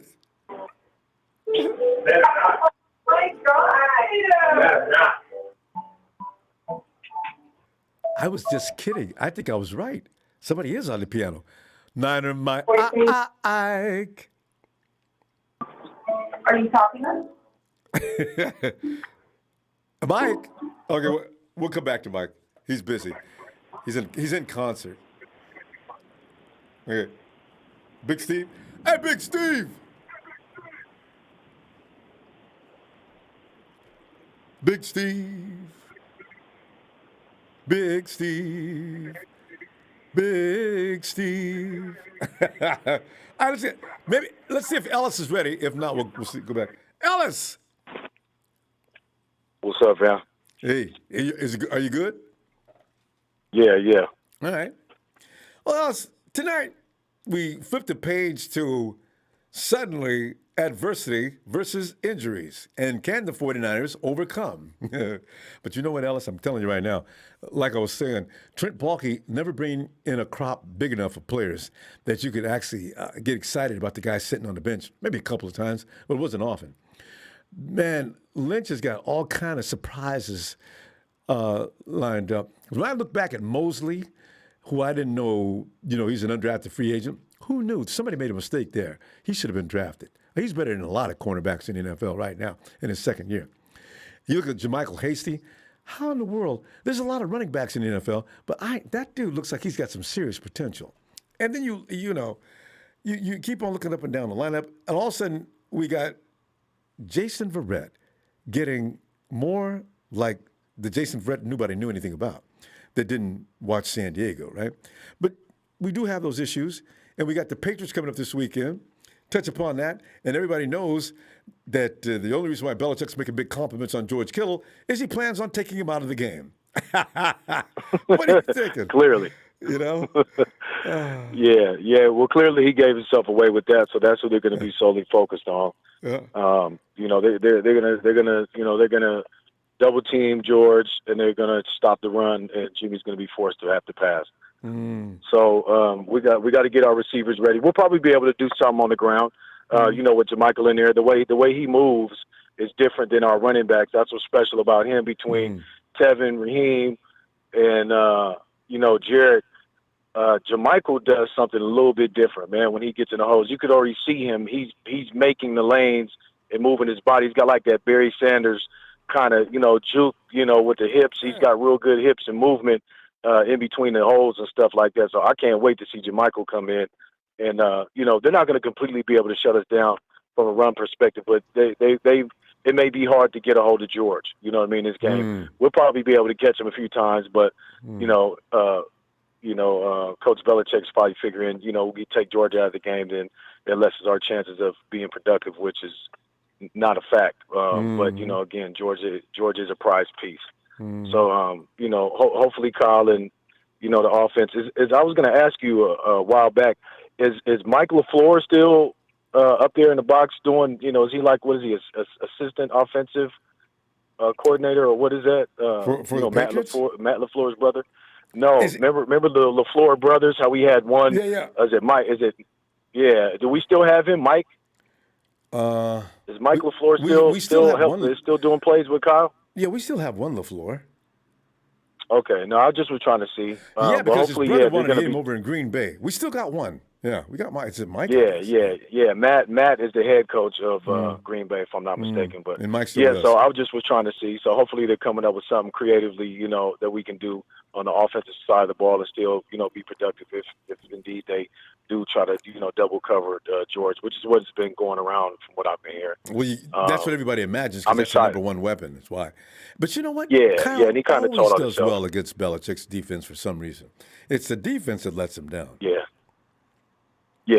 So we still got a challenge this week, nonetheless. I definitely feel like we could take this game, and put up some good numbers and do, really well. But again, like I said, that the flip side of the coin, playing Belichick, we just got to come with our A game as always, and we'll be all right.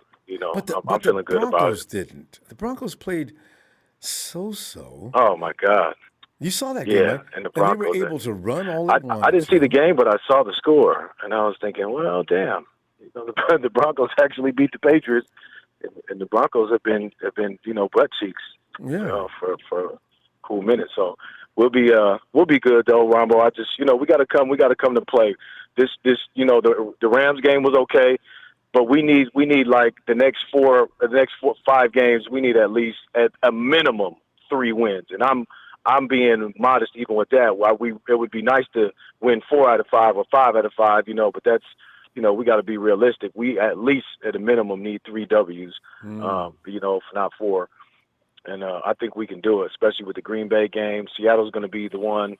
Seattle and the Saints is going to be a game that I'm more concerned about than the Bills, the Patriots, and Green Bay. So both of them look a little less juggernautish than I thought. The Seattle and Green Bay game, God, they look bad against Seattle's defense is kind of shaky. Man, terrible. Nobody's really came out and socked them in the mouth. The worst. Yeah. And the Vikings didn't close out well. They could have won that game, but they, I don't know what the hell's going on. Kirk Cousins just threw 3 interceptions the last game that they played or whatever. So, hopefully that dream has vanished from Kyle's head. Go ahead, family. No, I was just say Hawks keep winning on a hope and a prayer, and lucky plays at the end of the game. That's going to play out. It could be this week. I don't know who they play this week. That's going to play out. You can't allow teams to keep going with you point for point and win every week. It's not going to. That's no guarantee. Either dominate or not. But shootouts. We'll see. Yeah, man. Hopefully Grasu comes through though for us, man. We're getting shaky on the line, fam. So we gotta, it sounds like the guys are confident in him. Shout out to Mike Bugalinci for coming. We need you to do that every game, fam. Keep it up. Finally. Keep doing that. That's what we need to see. We need to see you angry and pissed off, because Jimmy's gonna need that backing. We need everybody. We need all hands on deck.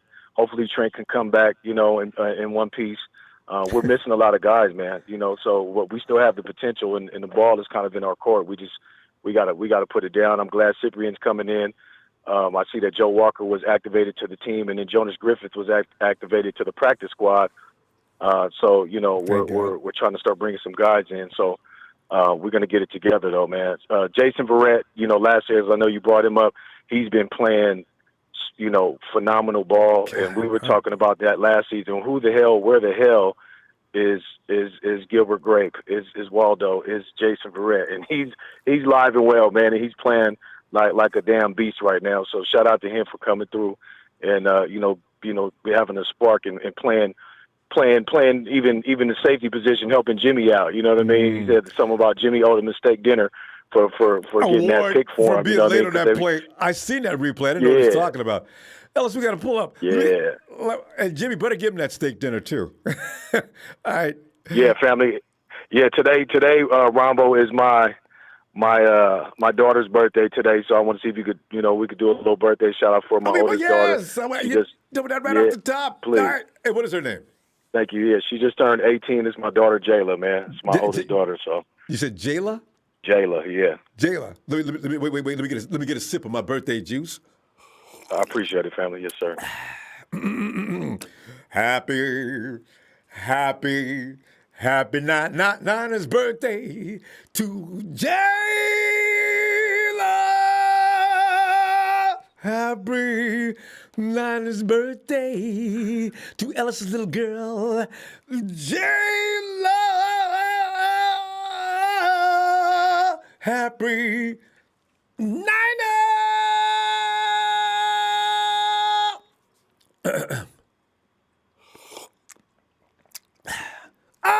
There we go.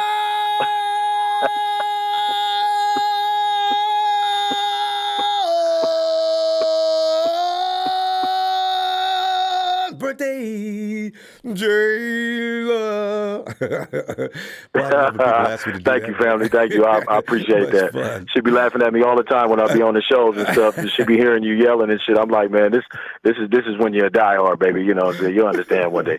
But yeah, I raised her a Niner, so I appreciate it greatly, family. Hey, thank you as always for the platform and keeping us lit, Ronbo.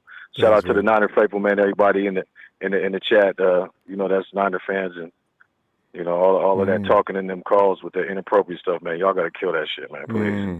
I know. But okay, family. Thank you again, fam. Much respect and have a blessed night. You too, Ellis. Night. Peace and love. One. Hey. And let's go check out and see Big Steve.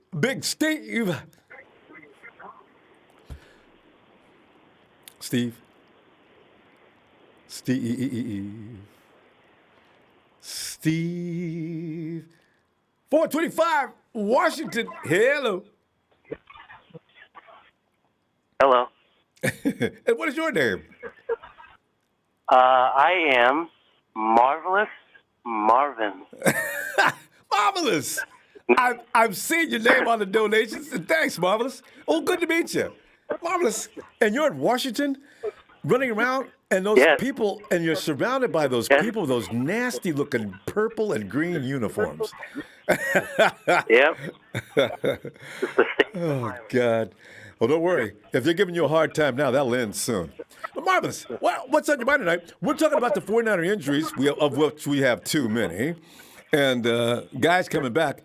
And, we got new players coming in. Not new players, but we're going to see more players that we don't know a lot about, and which we've been doing good with. Marvelous, what are you feeling on some of these things? What my takes on it will be we will get back players back. I mean, in weeks to come. Once we get like Sherman back, Mostert get back, I think we're gonna just fine. Jordan Reed. There's a long list of just tough. I mean, good players. Great. We should have me and my brother were very nervous. This is our first time ever calling you. My brother is very nervous. Well, tell him to calm down. Is he a 49er fan too? Yes, he is. All right. Yeah, I'm always amazed at the pressure of being in certain. But you know what? 49er fans are everywhere. Of all places. Yeah. You got 49er fans in Washington, like you're saying, and then you got them in Dallas. In Texas, you would think the Cowboys rule. But we got as many fans as they do, just about. It's crazy. No. Crazy. I got like a lot of Seahawks friends. Yeah. They are crazy, almost as crazy as Smiley. No, Smiley's just kind of dumb. He's got one-word vocabulary, and he writes it all in caps. That tells me his intelligence level is probably not real high.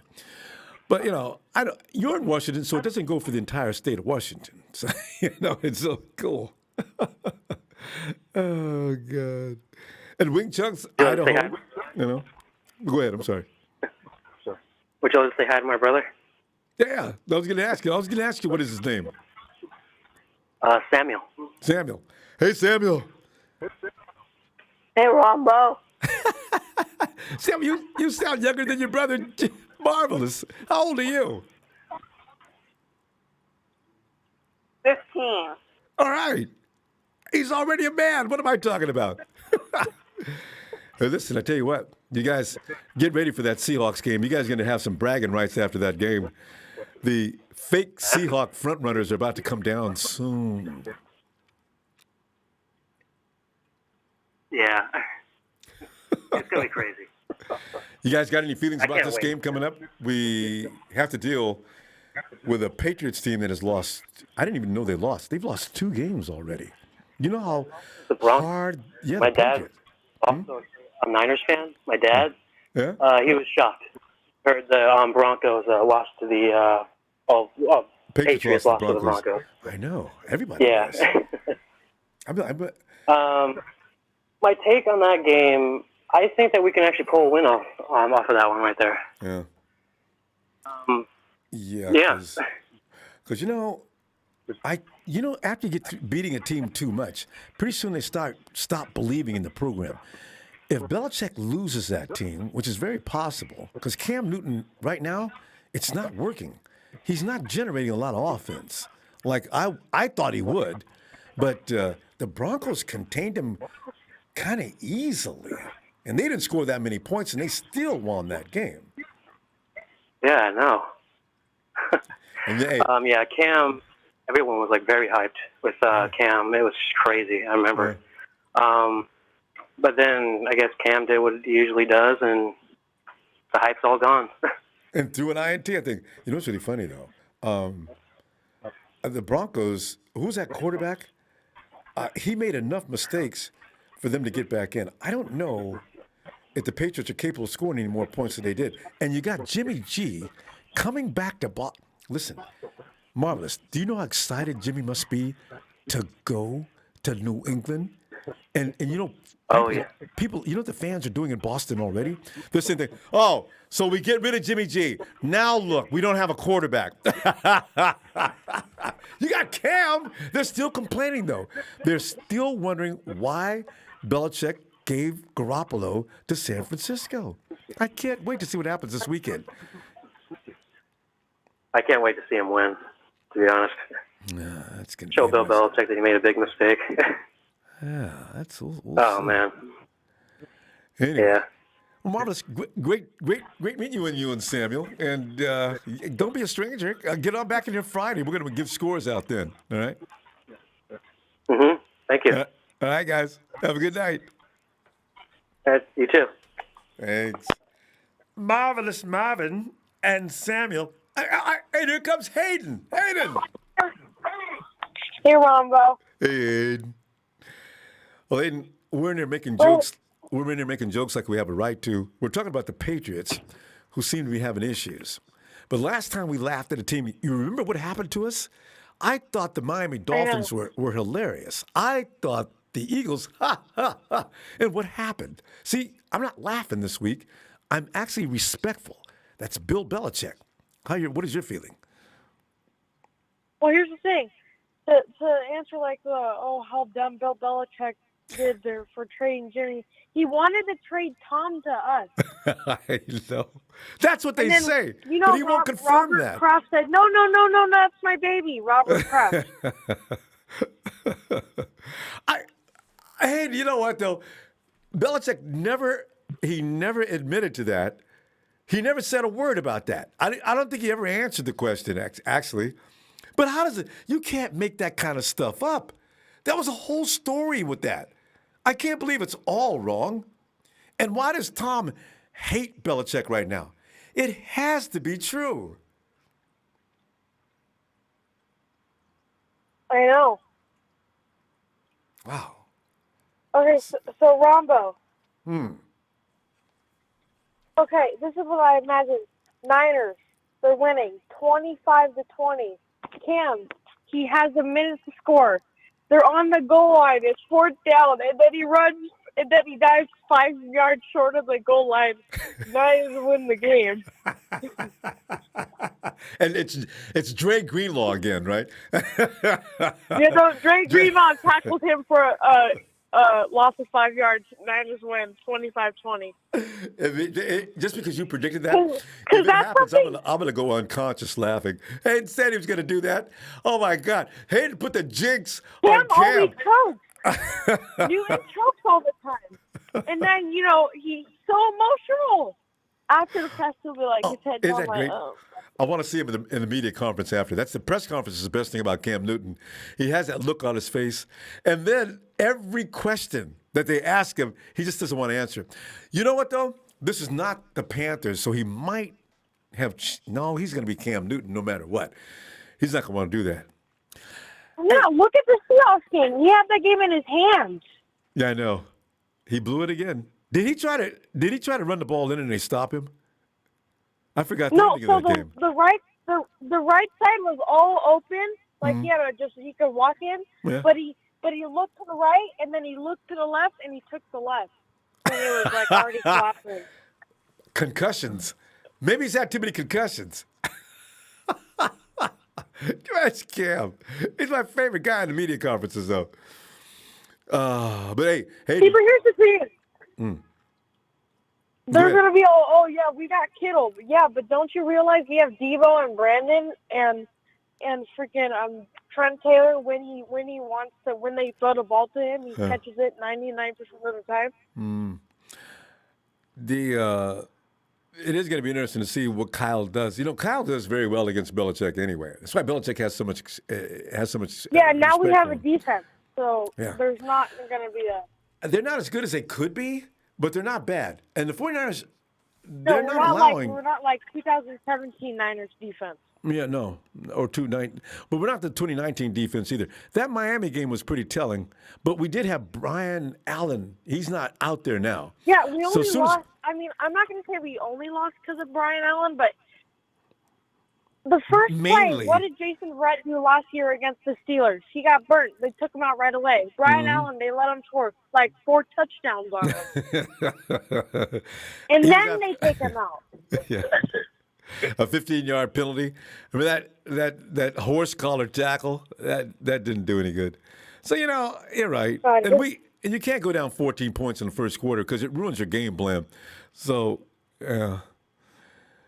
we'll get it. It's going to be ugly this year. I'm kind of nervous though because Ben Garland got hurt. Who? I'm like, oh no. Wait, who got hurt? Ben Garland. Oh yeah. Garland. This guy Grisou. He's been with us long enough now that he may know what he's doing, but he doesn't know how to. Yeah, he almost got a concussion by Mike McGlinchey. And you know what that tells you about Mike McGlinchey? He is a psycho. What kind of celebration is headbutting? You don't headbutt your teammate. No, but it wasn't like a soft little 2-tap headbutt. It was like it really rammed at him. Hey, Mike, just because you got helmets on doesn't mean that I can't feel that impact. God. Hey, McGlinchey had a good game, though. He was proud of himself. Yeah. He finally had a good game. I'm telling you, hey, Hayden, let me see it Friday and have your score ready, okay? Okay. All right. Night, Hayden. Yeah.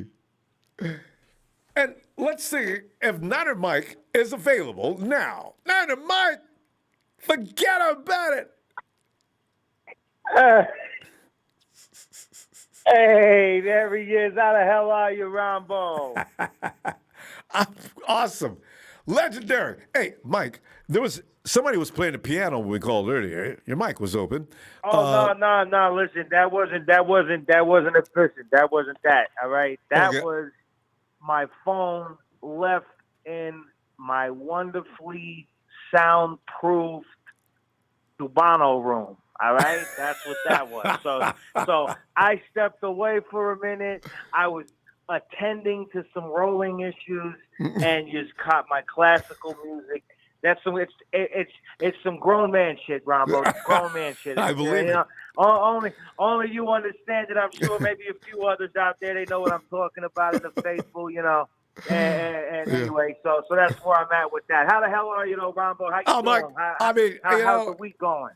It's going fine. I like the idea of playing the Patriots this week because we're going to give Jimmy Garoppolo a chance to get back to his old stomping ground and do some stomping. Oh yeah. We got a lot of injuries, according to Kyle Shanahan today. He ran down a laundry list of guys that are hurt. So, it's going to be interesting to see what kind of team we pull together by the end of the week. Trent Williams is still in pain. It's not a high ankle sprain, though, thank God.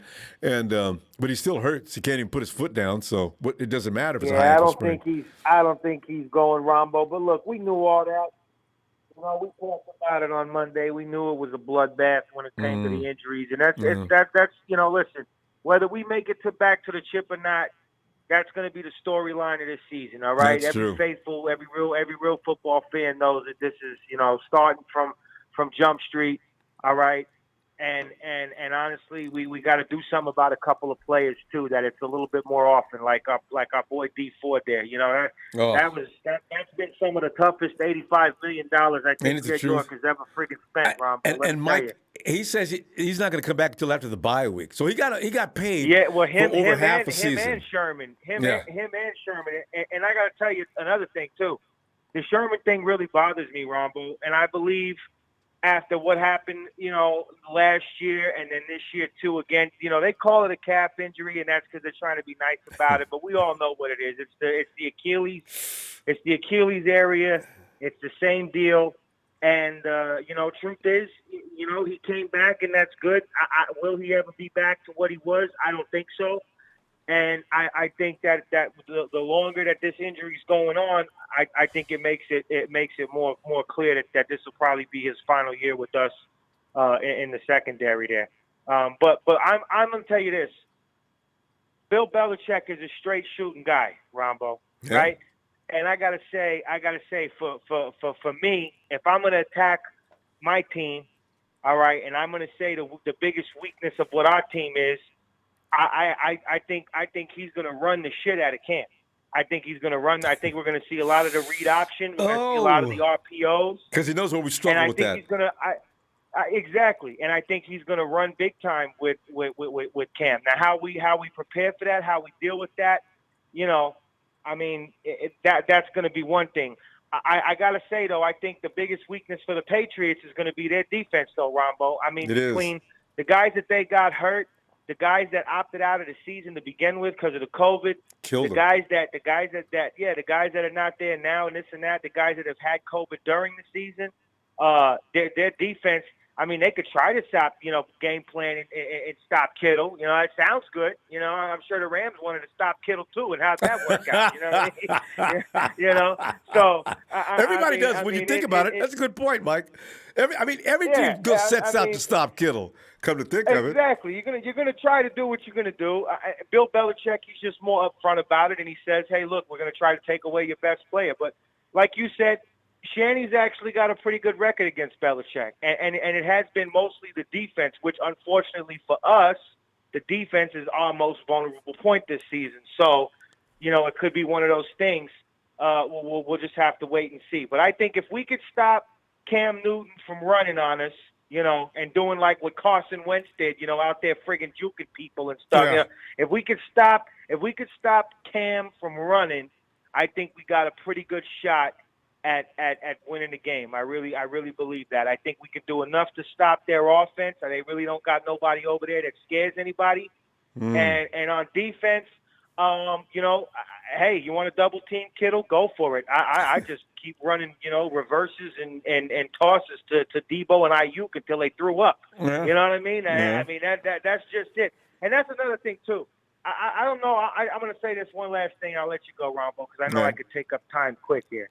But when we ran that friggin' little reverse sweep, whatever you want to call it, to Debo to get the first down to beat the Rams. Did it not go through your head why the hell we didn't do that in the friggin' Super Bowl, Ronbo? I mean, don't get me started on that. I've been saying, why didn't you use That's the Debo? first thing that went through my head. I couldn't believe it. All the times when we took that shitty field goal when it was like 4th and 2 on their 35 or whatever it was, and we took the field goal there after the interception.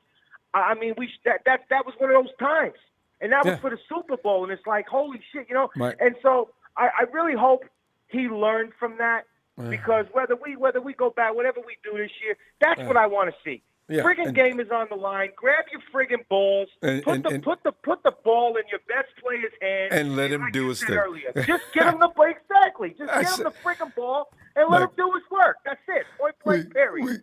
Anyways, go. all right, Rombo. Look, all right, Mike. I love the hell out of you. Have a good night, Rombo. Thanks, Take Mike. it easy. I'll probably talk up with you on what is it, Friday? Friday. If not Friday, I'll holler at you on Sunday after the game or something. All right, Ronbo? Looking forward to it. I'm fan. All right. I'll see you Take care. Hey, take care. Niner Faith, for all of you out there, be safe, be happy. You know what I mean? Take care of your family. And if you see a jerk off, just tell him he's a friggin' bum and keep it moving, all right? There you go. All right, Ronbo. Night, Mike. Forget about it, Ronbo. Forget about it. All right. Night, Mike. A legend. Hey, Rebel D, thanks, family. Says, be careful, Ronbo. I heard that Belichick has drones flying over the facility right now. Probably. God. Because one thing about the Patriots, it's like Belichick says, if you're not cheating, you're not trying hard enough. Hey, Jay. What's up, Ronbo? Jay, we're going over the fact that we have the walk-in wounded, but we're also talking about the guys that are coming in. I'd forgotten we had Jonathan Cyprian on this team. As soon as I heard Kwaski T went down, I says, oh, no. Now, Marcel Harris, I like Marcel. He's a good ball player. But who's going to back him up? And then, we got Jonathan Cyprian. I forgot about him. He's been waiting to be on the field anyway. They always said, Jonathan Cyprian, will you play if the 49ers put you on the practice squad? No. But he is on the practice squad, so we'll probably see him get activated this week. And then, of course, you got JaMychal Hasty. Now that we got to do something about most can't keep getting hurt. Anyway, JaMychal Hasty's probably going to be activated. It's him and Jeffrey Wilson and Jerick McKinnon. I'm telling you, man, I'm excited about those two players alone. Jado, tell me what you're excited about as far as these guys going down and guys coming up. I don't know about Trent Williams. I ain't excited about that, though. But go ahead. Ronbo, it's one of them things that, they got to do what they got to do. It's their job. They got to come in, play football. They got to win these games, So my thing is, why they not giving what's his name, Moore a shot? Who? You know what I'm saying? Huh? Who'd you say? Moore. Oh, Tavares Moore. Right? Yes. Oh, yeah. Why they not giving him a shot? Yeah, you know what I'm saying? I'll tell you, Tavares Moore is a free safety. Yeah, people have suggested putting him in the box. I think he's a little light for the box. I could be wrong, but I like him with all that speed. I want him running receivers down. You know what I'm saying? Right. Yeah. So, especially now, Marcel Harris, Cyprian, these guys are made for the box. So, I guess it's a position thing, I guess. They should use Tavares more, though. So, there was no reason to use Brian Allen 2 weeks ago. That was just strange. It is what it is. I think we can. I think what they're gonna do is to get to Belichick. I think he's gonna try to stop Jimmy. He's gonna put the pressure on Jimmy. He knows Jimmy. You know what I'm saying? He drafted Jimmy. Yeah, but. So I think they ain't gonna try to double Kittle. I think more they're gonna set up more blitz packages more than anything to stop Jimmy. Because if you can stop Jimmy, you stop the passing game. So Yeah, but that I don't know. Their pass rush that could backfire kind of quick, Jay. It's like last week the Rams have a better pass rush than the Patriots do. They do that. That plays right into Shanahan's. Right. We thought the same thing about Miami, though. You know what I'm saying? Like, so who knows Jimmy well enough besides any coach besides Belichick? That's Two true. coaches know Jimmy Garoppolo. But the that's thing is, Kyle and that's okay, Jay, I get that, but he's got to rely on his guys beating through the offensive line, unless they're going to stack the box like with 9 or 10 guys. That'd be risky too. They might they could go after Jimmy. I can't imagine that being the emphasis, but maybe. They can disguise things, and I mean, it's Coach Belichick, and he's known to take people's best player away. But that's why when you said Jimmy, I was like, hey, I tell you something else, Jay. Jimmy knows what Bill likes to do too, as far as defense goes. This is going to be interesting to see what happens. Yeah, it's gonna be a great chess move. I think it's gonna be really close game. No, I can't give you my score until I talk to you Friday, but yeah, it's no problem. Don't do it too early in the week. Somebody else could get hurt. Let me knock on wood. Oh man, don't even say the word hurt, because every time you look up, the 49ers got somebody hurt. I can't wait to see our starters, come back. The backup players, I ain't really excited because it's like, I just want them to do their job, and I want them to play good. Don't get me wrong, but I'm ready to see our starters when we're close to full strength and we can go out there and play nice football. You know what I'm saying? So I'm really not excited about seeing these backups coming in. I just hope they can maintain and keep us winning, and that's my objective. So, I ain't trying to sound down, and everybody think I'm sounding down, but I'm just saying. You're just looking at it. It's an objective oversight. It's no problem. Well, because they need to prove. We have no reason to get overly confident so far because we're 3-3. And there's been a couple of times when you're wondering, who are these people with the 49ers? So they got to straighten up. Like we taking it down. Grocery guys putting groceries bags and taking in the cart and starting them on corner. You know what I'm saying? Just so. Jay, I agree. We've got to stop though. But Jay, I'll see you Friday and think about that score and keep an eye on what's going on. All right. All right. All right, Bill. Night, Jay. And we roll back to Big Steve. Ronbo, what is going on tonight? We've been looking for you, Steve, because we're sitting there we're looking at our situation here. Shannon came in today and read down a list of guys that are not going to be playing, and it just went on and on and on. Just 5 or 6 guys, right? And then he comes up, and Richard Sherman, he took a shot. He's got something going on his cap. Yeah, he took a shot. We're just waiting for it. He's walking around in a boot, and he should be back around the bye week, right along with D4. I think our bye week is week 10. Yeah, I saw that unfortunate news today. Yeah. Steve, let me get this straight.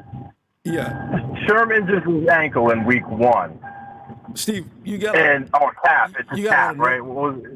Steve, can you get to it? Is there a way that noise you got behind? It's almost drowning you out. Oh yeah, give me a second. Hold on, I'll put you on my. Because I'm driving home right now. Hold on. Oh, okay. Can you hear me now?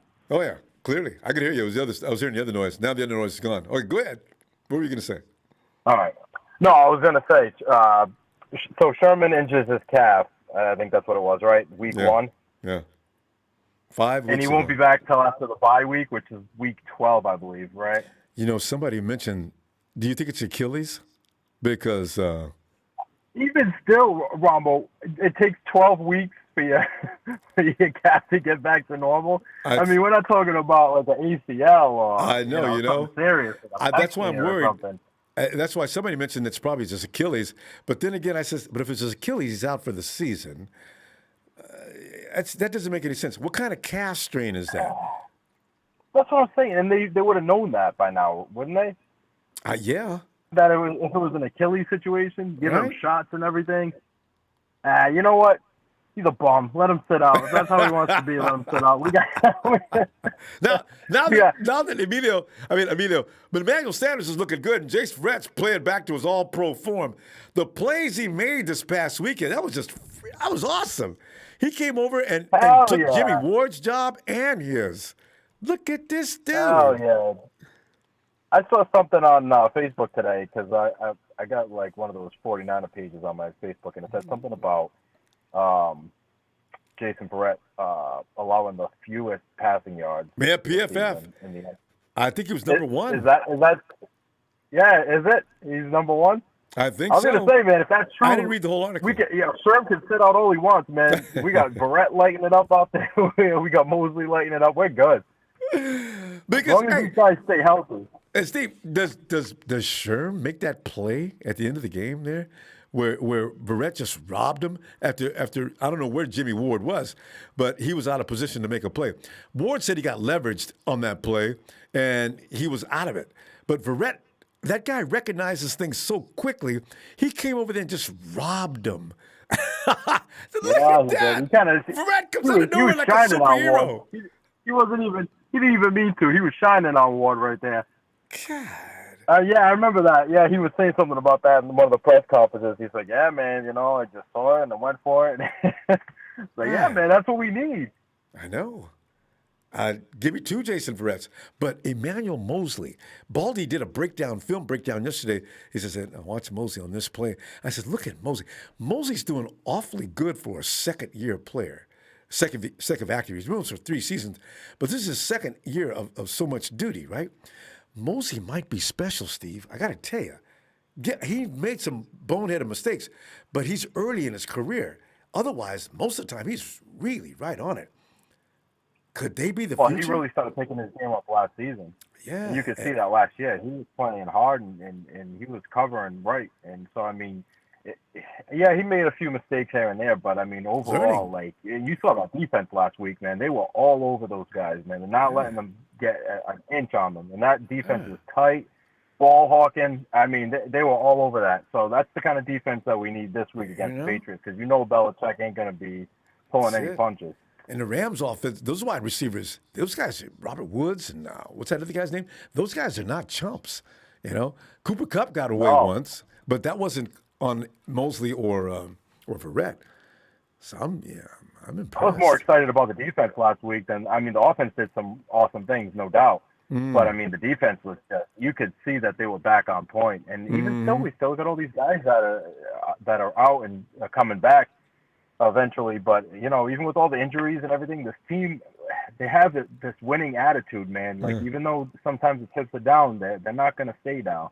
Steve. And I'm excited to see what's going to happen going forward, bro, because, I see if we can make it through this stretch of games, and, I know it's not going to be easy, but I think maybe with Green Bay, Patriots, I think maybe those will be a little bit easier. You know what we like to do with Aaron Rodgers and the Green Bay Packers. So.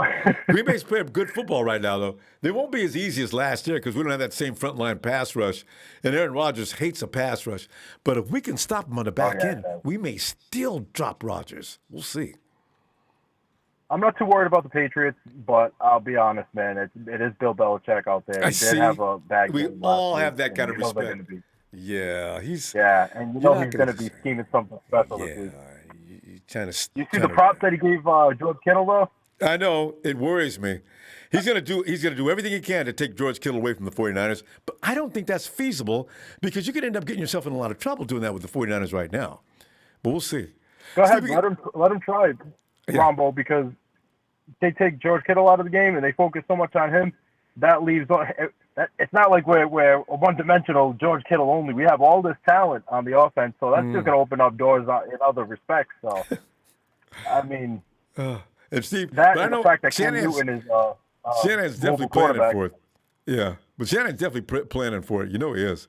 We got to go, Steve. Let me see you Friday. I'll be looking for you. Oh, yeah, that's right. Got to get the scores Friday. All right, Ronbo. Shout out to Ronbo Sports. Shout out Niners fam. I'll be back Friday. Looking forward. Do the score thing. All right. All right, Thanks, Rumble. Steve. Have a good night, man. You too. And it's Marvelous now. Marvelous. Thanks, Marvelous, for that contribution. And he says, thanks for my first call ever. I was so nervous. You're awesome. Go Niners. You're awesome. Marvelous. See you next time. Renzo. What's up, Ronbo? Renzo, are you flying an airplane? What? Oh, that's loud. Man, I'm at work, Ronbo, but I'm finna get at you now. What happened? Hey, man, we're looking at our injury situation. Kyle came in today, his face looking like it always looks these weeks, and he read off the injury list. He said, my God, Kyle, Trent Williams, Tartt, Mostert, and you got a couple other guys out. The list got so long, I can't remember all the guys' names. But still, we forge on. I think we're underdogs by about 3 points. You know, Renzo, I don't know that we should be they should be a pick 'em. I don't know if the 49ers should be an underdog to the Patriots. Should they?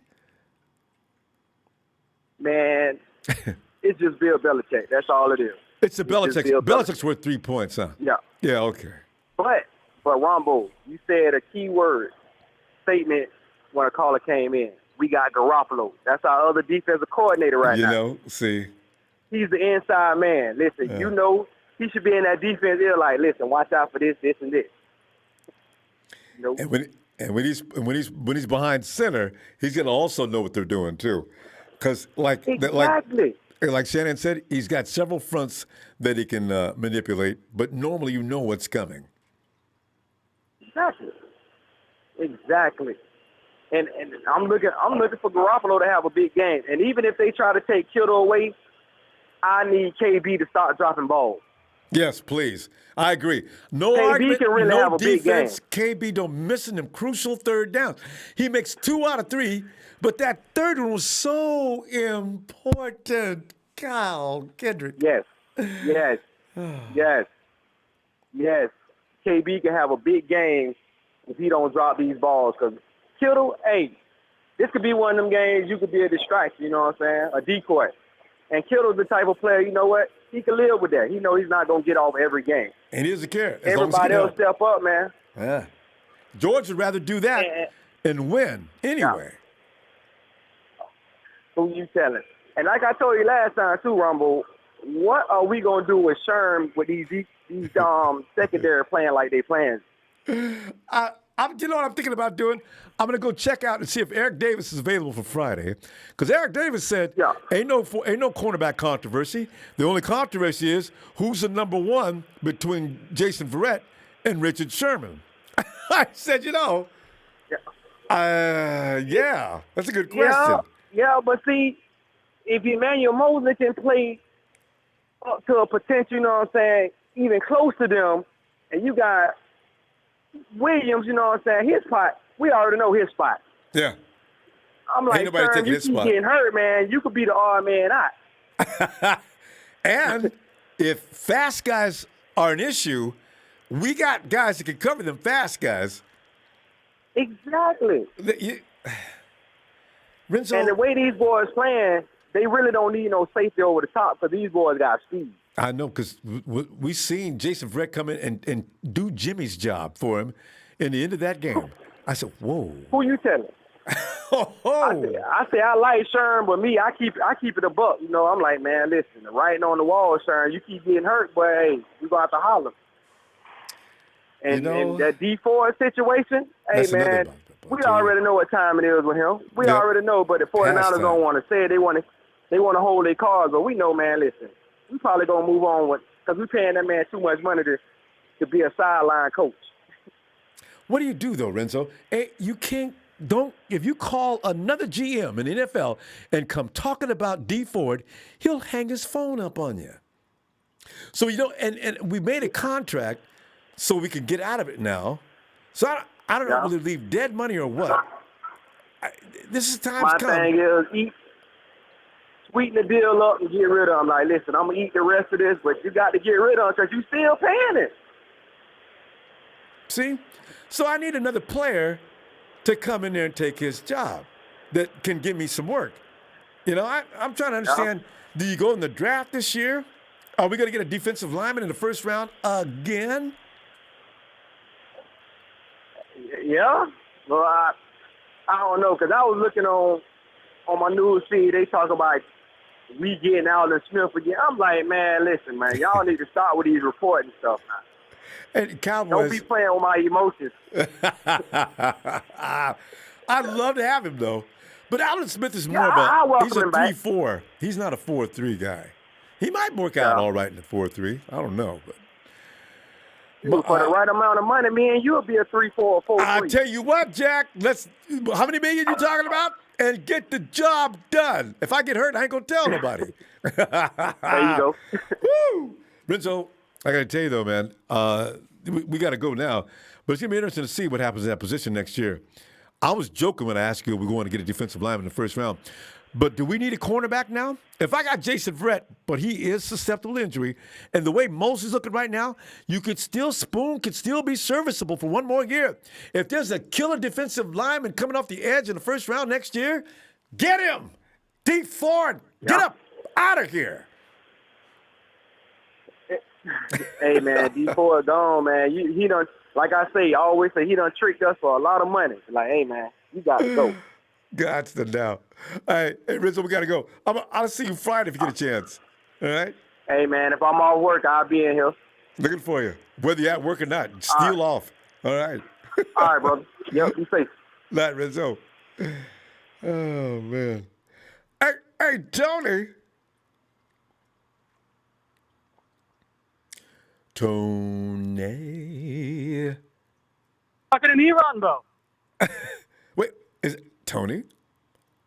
Yeah, this is Tony Nagatani. How you doing, Ronbo? Oh, it's Tony. We got so many Tonys now. I got 3 Tonys. Hey, put Tony in next to his name so I'll know. Tony, good to hear from you. Good to finally talk to you, sir. I love your show. Thanks, Tony. I always get a kick out of your remarks and Twitter and every place else. Tony was just selling me a bridge last week when I told him that the 49ers were going to do. What did I say they were going to do? And you said it was absolutely not going to happen. And I got a bridge to say if you believe that. You were talking about Kyle putting up some super secret game plan, and you were kind of right. So I think I'll lower the price of the bridge to $25. What do you say? I'll take it. Tony, but you know what? I want to talk 2 big 49er things for you real fast. Go right in. I want to talk about New England Patriots, and then I want to talk about some big macro things I got going on in my head for the 49ers. First of all, the Patriots game is a concern only because of Bill Belichick, as all of the other callers have been talking about today. But here's the thing.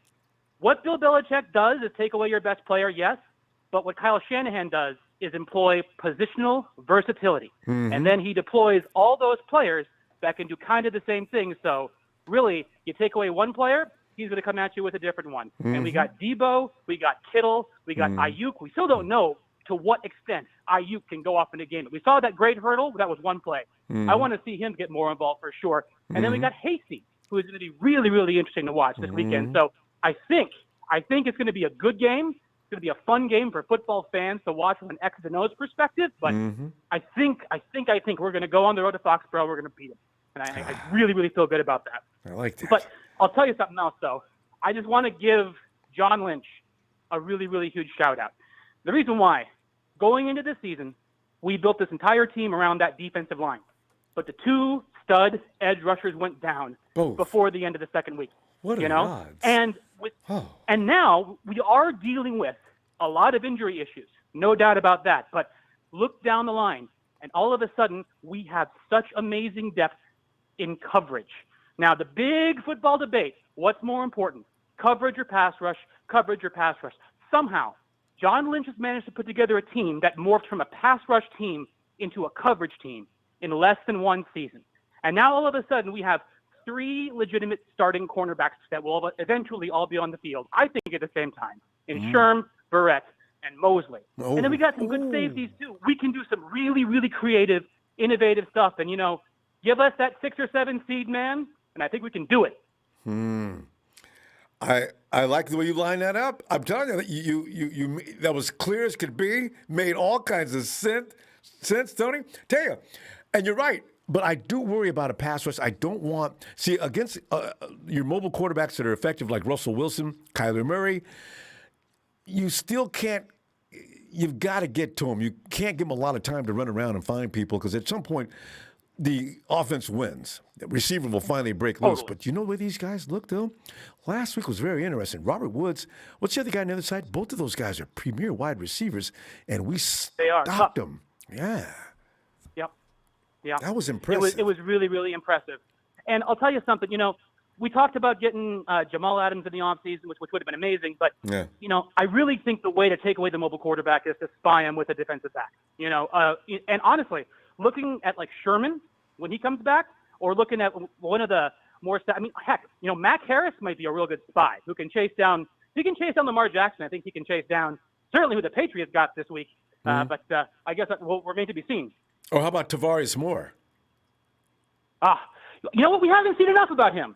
I don't know, for whatever the reason, Salah's not putting him on the field, and I honestly have not seen enough film on him yet. Guy is lightning fast, and that's why any mobile quarterback in the NFL that thinks they're going to get away from Tavares Moore, guy runs a 4.3. And Russell Wilson does not, as fast as he does move, does not run a 4.3. So if he launches and takes off, he will be caught. But you got to deploy that play so that they don't know what you're doing. Kyle will think of something, though. So we'll see. All right, Ronbo. Look, I don't want to take up any more time, but thank you so much for letting me talk. And everybody go vote. Thanks so much, everybody. Goodbye. Thank you, Tony. Talk to you later. Tony came in and knew exactly where he was going with that, didn't he? That was brilliant. Hey, Bethel. Hey, Ronbo. Bethel, how you doing today? I'm doing good. All right. Well, Beth, as you know, I've been whining about our injuries, and the thing is, Bethel, maybe there's no need to whine about these injuries. The 49ers seem to still come up solid. I mean, you look at the defensive game we just played against the Rams, and the Rams are just, Bethel, the Rams are telling everybody, well, we just didn't, we weren't ourselves today. And somebody just said, could that have had anything to do with the 49er defense? I love when teams say that. And then Aaron Donald, so the 49ers seem to sort of take you out of the equation today. And that play with Deebo Samuels, who? I seen that. It was funny because every excuse, they were running the ball. Running the ball. They were running. That was his only excuse. They didn't go to pass too much. He's getting rid of the ball quick and running the ball. Aaron, that's not a good excuse. You could have stopped the run. They know you can't stop the run. Aaron Donald's not that good against the run, Bethel. He is a pure pass rusher. But when you run on him, he's right. It messes him up. Yeah, like everybody says, you have to run after him through so he won't actually do what he usually does, go and get the quarterback. So, and I seen some things that, nobody brought up, but, when we played the Dolphins, there was a play that we ran and they stopped our running game on that play. And Kyle used the same play with the Rams, but he changed it up. He threw a pass instead of running it. So they thought it was a run because they seen the film with Miami, and he just changed it up. So he sets up plays for the future. Yeah. And Kyle threw a lot of passes that weren't passes. They were more like back. Jimmy was minus yards in the first few minutes of the game because he was throwing. It was to get takes Aaron Donald out of the game. Aaron thought we were just passing the ball. We're running the ball. He was passing those balls like laterals. And that way, when Aaron comes running, it's too late. The ball's gone. So he's out there getting tired. Yeah. And he was throwing the ball less than 2 seconds and getting rid of the ball. And, that's one thing that, that's one thing that he had to do with the Dolphins. But I think Kyle probably learned a good thing because now he knows not to estimate any team because of their record and, take, basically a kickback playbook. Mm-hmm. And then when you're down a lot, then you're not going to know what to do because your team is not ready for that. And, and then plus, this was the first practice that Jimmy had with the whole team. For a whole week. That's true. I didn't realize Yeah, for that. a whole week. Yeah. And Cam Newton didn't play with his whole team for a week for either. a whole week. Yeah. So we're going to see a different game this weekend. Yeah. Yeah. So it's going to be a good, basically, mindset on both teams to try to get a win. And, hopefully Jimmy, shows up and goes, all right, Patriots, you want to trade me? Didn't want Tom Brady out of here? And I'll show you the reason he's going to be why motivated. you should have kept me. He is definitely going to be motivated. Yeah. Yeah, and it's funny because my friend bet on the Rams and he lost $300. So yeah. I think that's why Rudy Poo got mad because he probably bet on his team to win and lost a lot of money. He was really mad. I've never seen him like that. He came in, he was so impolite, and Rudy's always been very polite. Even when he's saying nasty things, he's kind of polite about it. And he came in saying nasty things and was rude, belligerent. It was crazy. He probably lost some money and he got mad. That's why. That's all we got to go. All right, I'll look for you Friday. Great to hear from you. All right, no problem, Rumble. Always a good show, and hit that like for Rumble Sports. Thanks, Bevel. Let's go, Niners. Yes. Night, fam. Good night. Hey, Chris. Hey, Ronbo, how you doing? Great, Chris. It's funny. As I look at the Patriots, I know I should be worried about them, but for some reason I don't really feel real scared. I was a little worried about the Rams, but this week, you know what though? This is the mindset that I lost in last time, so I should be worried about Belichick. I am. It is Bill Belichick, guy's a legend. So you gotta be careful with that. And then we just mentioned Cam Newton didn't work out for 2 weeks. Or something like that. So they'll be better this week than they were last week. And Chris, we got injuries. But we do have some guys coming in. I want to see Cyprian play.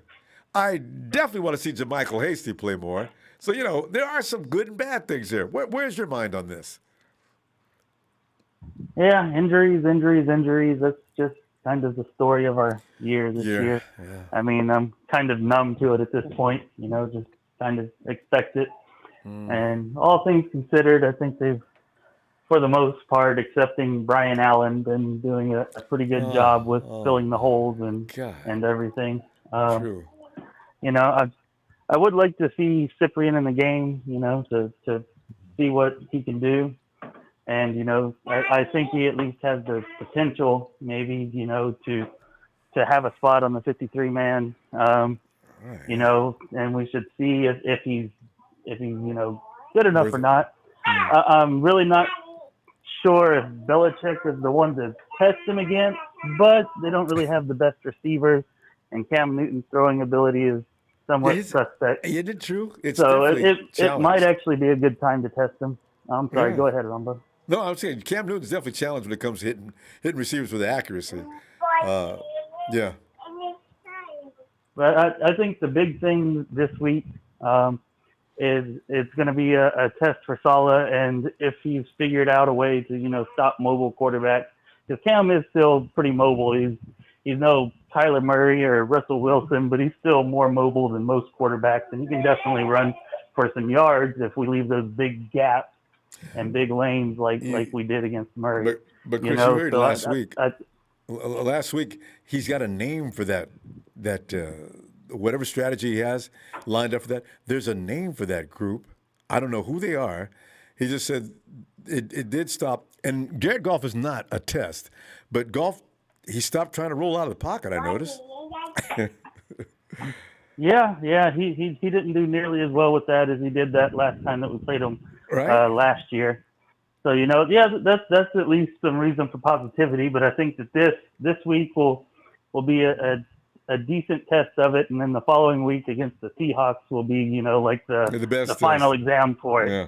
Hopefully we pass this test, and then we can show it on the Seahawks. And if he's able to stop or hold them to reasonable amounts of yards, the next two games, Wilson and Newton, then I think that'll be a pretty good proof that he's at least cracked the code on how to stop these mobile quarterbacks we've had so much difficulty with. And I think that's going to be the main thing for these next two games. Can Saleh, has he figured out how to stop them? So yeah, we'll see about that. Hopefully he has. I think he's a good enough coach that he could definitely do it. He just got to pay more attention to it than he seems to have in the past. And you mentioned JaMychal Hasty, and I'm really excited to see him. The few times he's gotten in this year, he's looked, really good, like he has potential, but it just hasn't been enough to be sure of it. But I think that, this week against the Patriots, he's likely to get a good amount of snaps, maybe more snaps than any of the other running backs, or at least more touches than the other running backs possibly. Maybe. Either way, like 10 especially plus, shows good I in the think beginning. is definitely possible. And that has me excited because he looked really good whenever he came in at the end against the Rams, kind of gave us a spark. We still didn't score off of it, but we at least started moving the ball again, and even with them stacking the box, he was still kind of blowing through there and getting good yards on most of the plays. So, I'm excited to see him play. Should be fun. And I understand he can catch the ball in the backfield as well, so they may even test him there too. Nobody's going to expect that, I don't think. That'd be great. I want to see this guy play. Yeah, and Jeffrey Wilson's going to be in there awesome, too. So you got some really physical runners in there. Yeah, for sure. Wilson doesn't play a lot, but he usually does well when he does go in. So, it'll be good to have him. But I'm most excited for JaMychal. He looked, especially against the Rams, like he's just running angry and mad, like he's not going to let anything stop him. Ooh. And you mentioned that. I like that. And GMFB, guess who he was one of the mad runners of the week. Mostert got Angry Runner Award this week. Oh, he was running angry too, Wasn't he? And I didn't see it. I just saw it on a headline, but it had to be when he grabbed that dude's face and just threw him into the dirt. I said, he should have got flagged for that, but I'm glad he didn't. Yeah, I'm glad he didn't too. But yeah, Mostert was not going to be stopped either. Man, like that's how he was playing. And last year he was more kind of elusive and I'll break out in open field. Yeah. But this past week, he was smashing three guys. We gotta go, Chris. We'll see him Friday if you get some time. All right, if I have the chance, I'll see you then, Ronbo. Looking forward. Love you, love the show. Thanks, Chris. And go Niners. You too, fam. Talk to you later. Yeah. Talk to you later. Bye. Hey, let's go. Hey, Dion. Ronbo, what's going on, brother? D, man, we just sit back here, man. Look at it. Every time Kyle comes in for a media conference, you can tell on his face before he says a word. It always takes him a minute to get the whoever's on the screen adjusted and put in there. Kyle's sitting there looking like, oh man, I got to do another media conference. I wish we could avoid these. And he goes down this list, like how many names, and he said, and that's it. Go ahead. It's got to be rough on him. But you know what? Like I've said, it's fun, though, watching these guys that are going to come in and fill these voids. And what are they going to look like? I can't wait. But what are you thinking? Oh, man, I can tell you right now, I'm looking at it. The void that's going to be curious for me is Marcel Harris filling in for Tartt.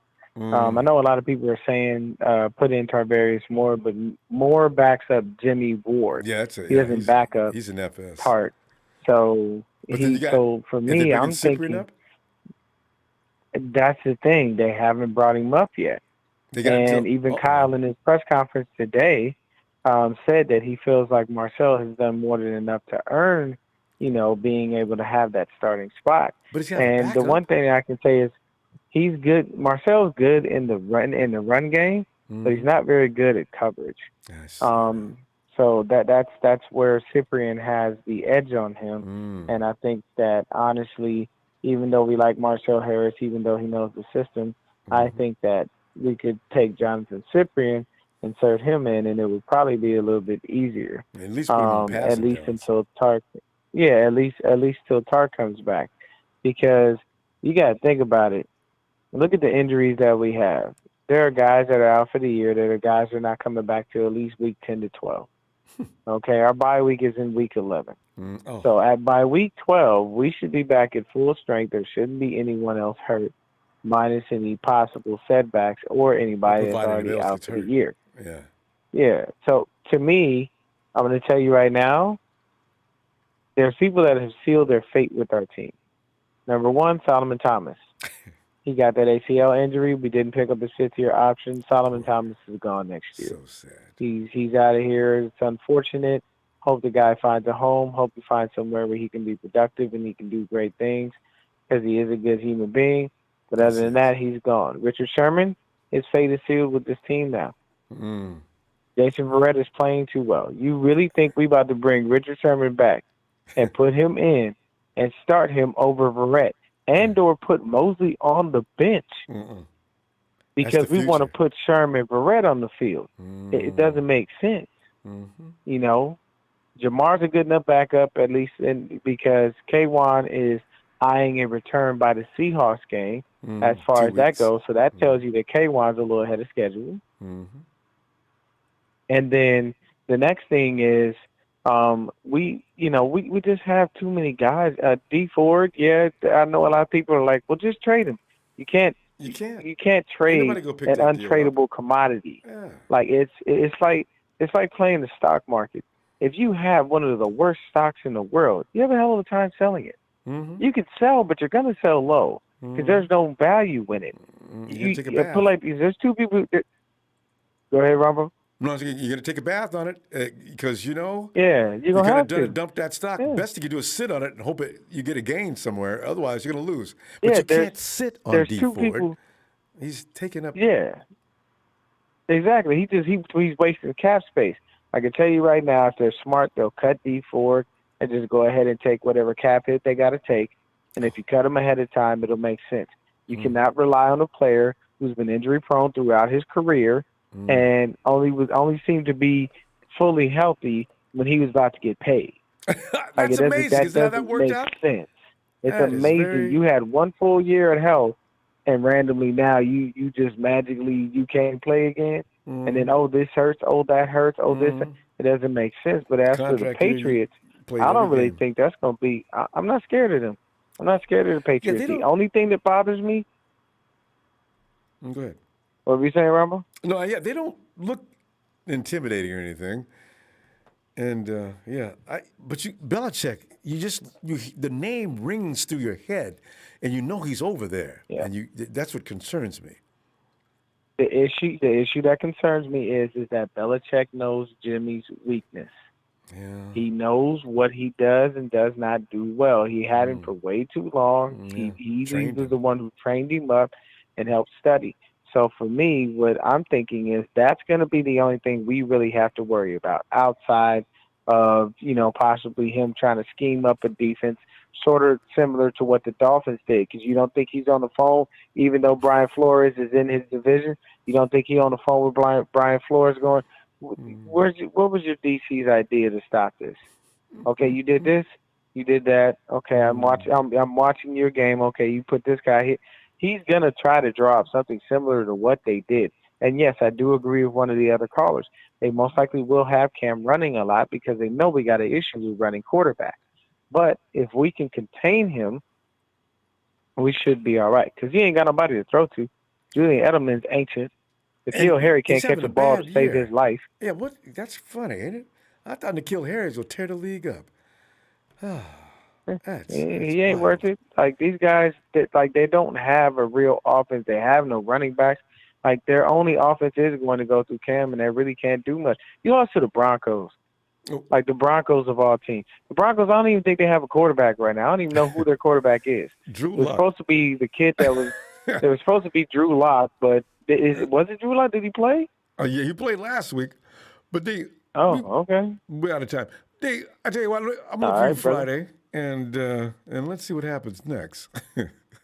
All right, man. Yeah, I'll be back with a score. Thank you for the platform. Appreciate what you do. And to all those people, I end it the same way I do. If you're in this chat, you better hit that like, hit that subscribe button, turn on them post notifications so Ronbo can keep you up to date on any and everything 49ers as I will. But you don't have a Ronbo, you'll never have a Ronbo, and your team sucks. That's why you're in here.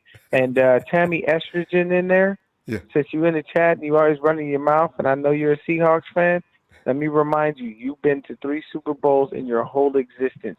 You lost 2. We've been to 7. We've won 5. Please stop talking if you don't have more rings than we do. You can't be in here running your mouth when you don't have enough rings to even sit with any of us. Sit at the table with more rings, and then you can start talking.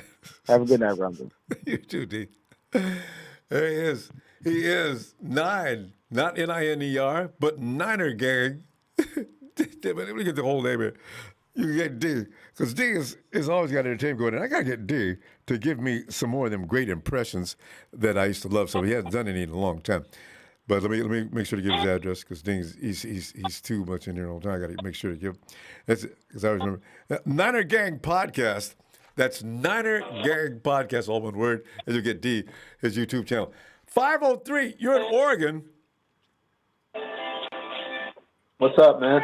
You. Rambo? Yeah. Hello. Who is this? It's me, Nate, man.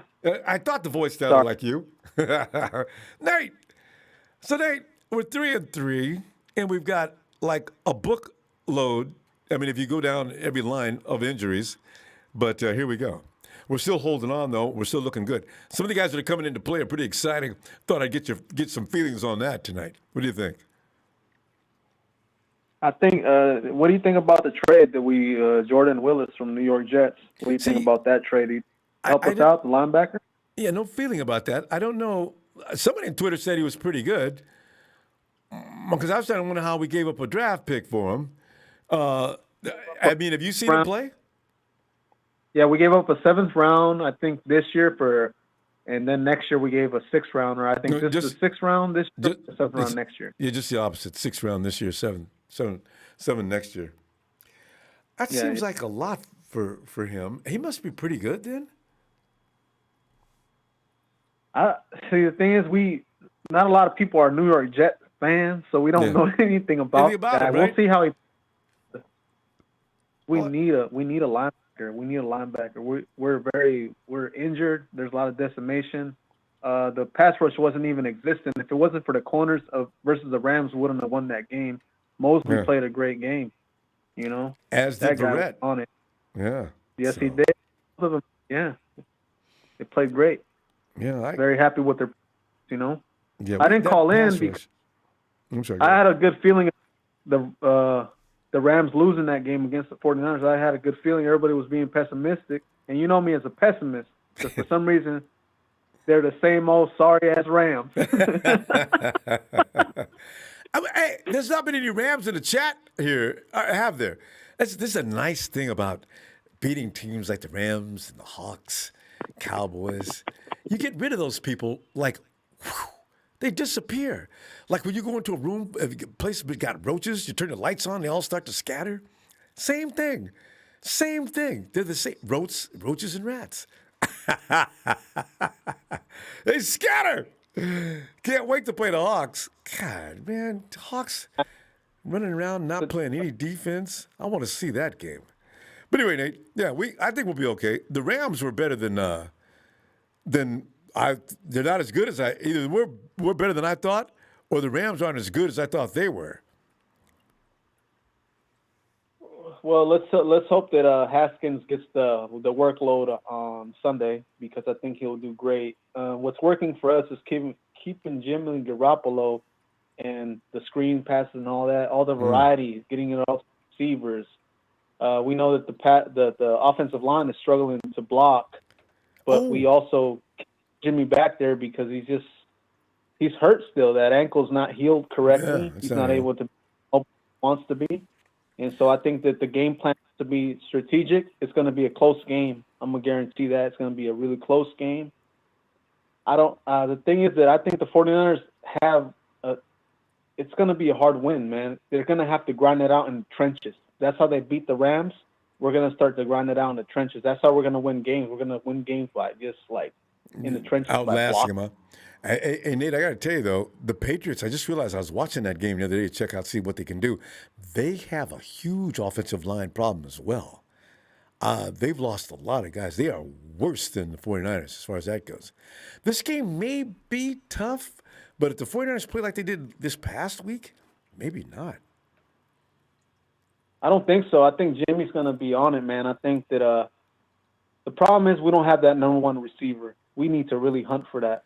We need to get a number one receiver who can stretch the field. I don't know if you. You mean a deep threats guy? Because I was going to say, Debo is dangerous, and he beat the Rams by himself. You know that Debo is really destructive. And did you see how you could finally get that touchdown? And man, if it wasn't for that, they should have called that PI. That was a huge PI. On who? On that last play, Garoppolo threw deep to Ayuk. They should have called that. I thought that he was a little grabby hold, grab hold, but no, they didn't flag that. That's okay. They'll get better at that. But we got Haskins going to do great for us, man. I think that's the speed we need. Looks like McKinnon is just kind of watching what he does. He's been injured he's been injured quite a bit of times. I think he's just being cautious out there. He's not as reckless as he was before. Yeah, he's more cautious running. He's really taking a look. He's not trying to injure himself. If you notice, he's being tentative, and even by taking when he sees there's openings, he's not taking them aggressively. He's just being really tentative. You know? And running like Le'Veon Bell. I noticed that. Nate, we're out of time. Look, I'll see you next time, because if I say I'll see you Friday, we usually see you like once every other week. All right? Yeah, you have a good night, man. You too, Nate. Good to hear from you. All right. Mm-hmm. And area code 916. Hey, what's up, Ronbo? Yo, and who is this? This is Chanel. Did you say Shalil? Yeah. Shalil, does this new area code have something to do with why we haven't heard from you in a long time? Are you moving or something? Oh, no. This is the same phone number I've been calling from. Really? Okay. Now I'm Yeah. getting the production says, yeah, that's right. Shalil, well, come on in, man. I'm excited. I didn't know who you were there. All I got is the area code. Shalil, where you been, man? People have been asking about you. I've been busy, man. I've been working. All right. Working, go to school. There you go. You're doing something. At least you're doing something productive. Hey, Shalil, 3-3. We got a lot of injuries, and your feeling. My feeling is, how about them cowgirls? How about them lambs? How about them peacocks? It's really Shalil. How about them Arizona play card Cardinals? And last but not least, how about them Oakland, Las Vegas, Raider, Chippendale? But you know what? They're winning games these days. But the big joke is, you should have checked out Rudy the other day. You know, Rudy calls in and pretends like he's going to be polite and a man of honor. He comes in and he's no disrespect. Do you know after the game, Rudy changed up and went buck wild. He got all out of control and nasty and mean. Came in here and said we're going to lose the next 4 games in a row and gave all kind of excuses for the Rams losing. I never seen him like that. The real Rudy stood up on us. Shalil, did you catch that? I did catch it. I really didn't pay attention to that because, I was too busy eating lambs. When we were whooping them, we were eating lamb chop, Anyway, it's good to beat the Rams the first time you see them this year. Now, if we just beat the Hawks the first time we see them this year, beat them Hawks. Oh yeah, see, that'll make the month. I mean, that'll make the year. It would. Oh God! But still, we got to deal with the Patriots this weekend. We got a lot of injuries. We got JaMychal Hasty. Everybody's excited about seeing JaMychal Hasty get some more ball carries. We're looking at. See, Dion doesn't believe that Jonathan Cyprian's going to come in because they haven't brought him up yet. But I think Marcel Harris has got to have a backup. He can't. I don't know who else would be playing backup should he get hurt. So, what are you thinking? Talk 49er football. With our offense, I got these two little sluts in my team. One likes to play with cats, and the other one is a pole dancer. Okay? Pettis is just fair catching over there, and Kendrick Bourne. I forgot about Kendrick, your other guy too. Halfway in the season, he's dropping balls. But wait, Pettis is inactive, so you can't work him. He's not playing. Well, the earlier games, he was just waving fair catches. Yeah. Like he's scared, and he didn't build himself up. Well, that's what's so funny. He did build himself up. Meow. He's over there. He's playing with the. I'm telling you, it's the same thing, Ronbo. He's playing with the little kitty cats. Meow, meow. He's over there. When he's fair catching the ball, he's going meow. Yeah, he's and you know what that's why Kyle inactivated him, because if you're not going to do any work, I may as well bring somebody else up. But we can't see Jawan Jennings. I don't understand why. If you're going to bring him down, so now Debo's back, and he'll never. That's it. You got Debo, Ayuk, Taylor, Bourne, who you don't really appreciate. And who else is out there? Is there another receiver? That's 1, 2, 3, 4. Oh, what happened with Kevin White? Is he in the practice squad? No, he's on the 53 now, and also, I know Richie James Jr. That's 5 activated. Yeah. So yeah, I agree with the caller earlier. He said we need a true number one. I still think we need a true number one. I don't trust Kendrick Bourne. Well, he's not. He's too inconsistent, Ronbo. He catches some balls, and then next thing you know, he's dropping the other one. He's not ranked. Kendrick Bourne's like number 3, anyway. So whatever you get out of Kendrick is good. But Debo and Ayuk are probably 1, 2. Kyle's got Ayuk on the field all the time, so I figure that must be the case. Kendrick is a cameo appearance guy. One thing about someone Kendrick, who can stretch the field.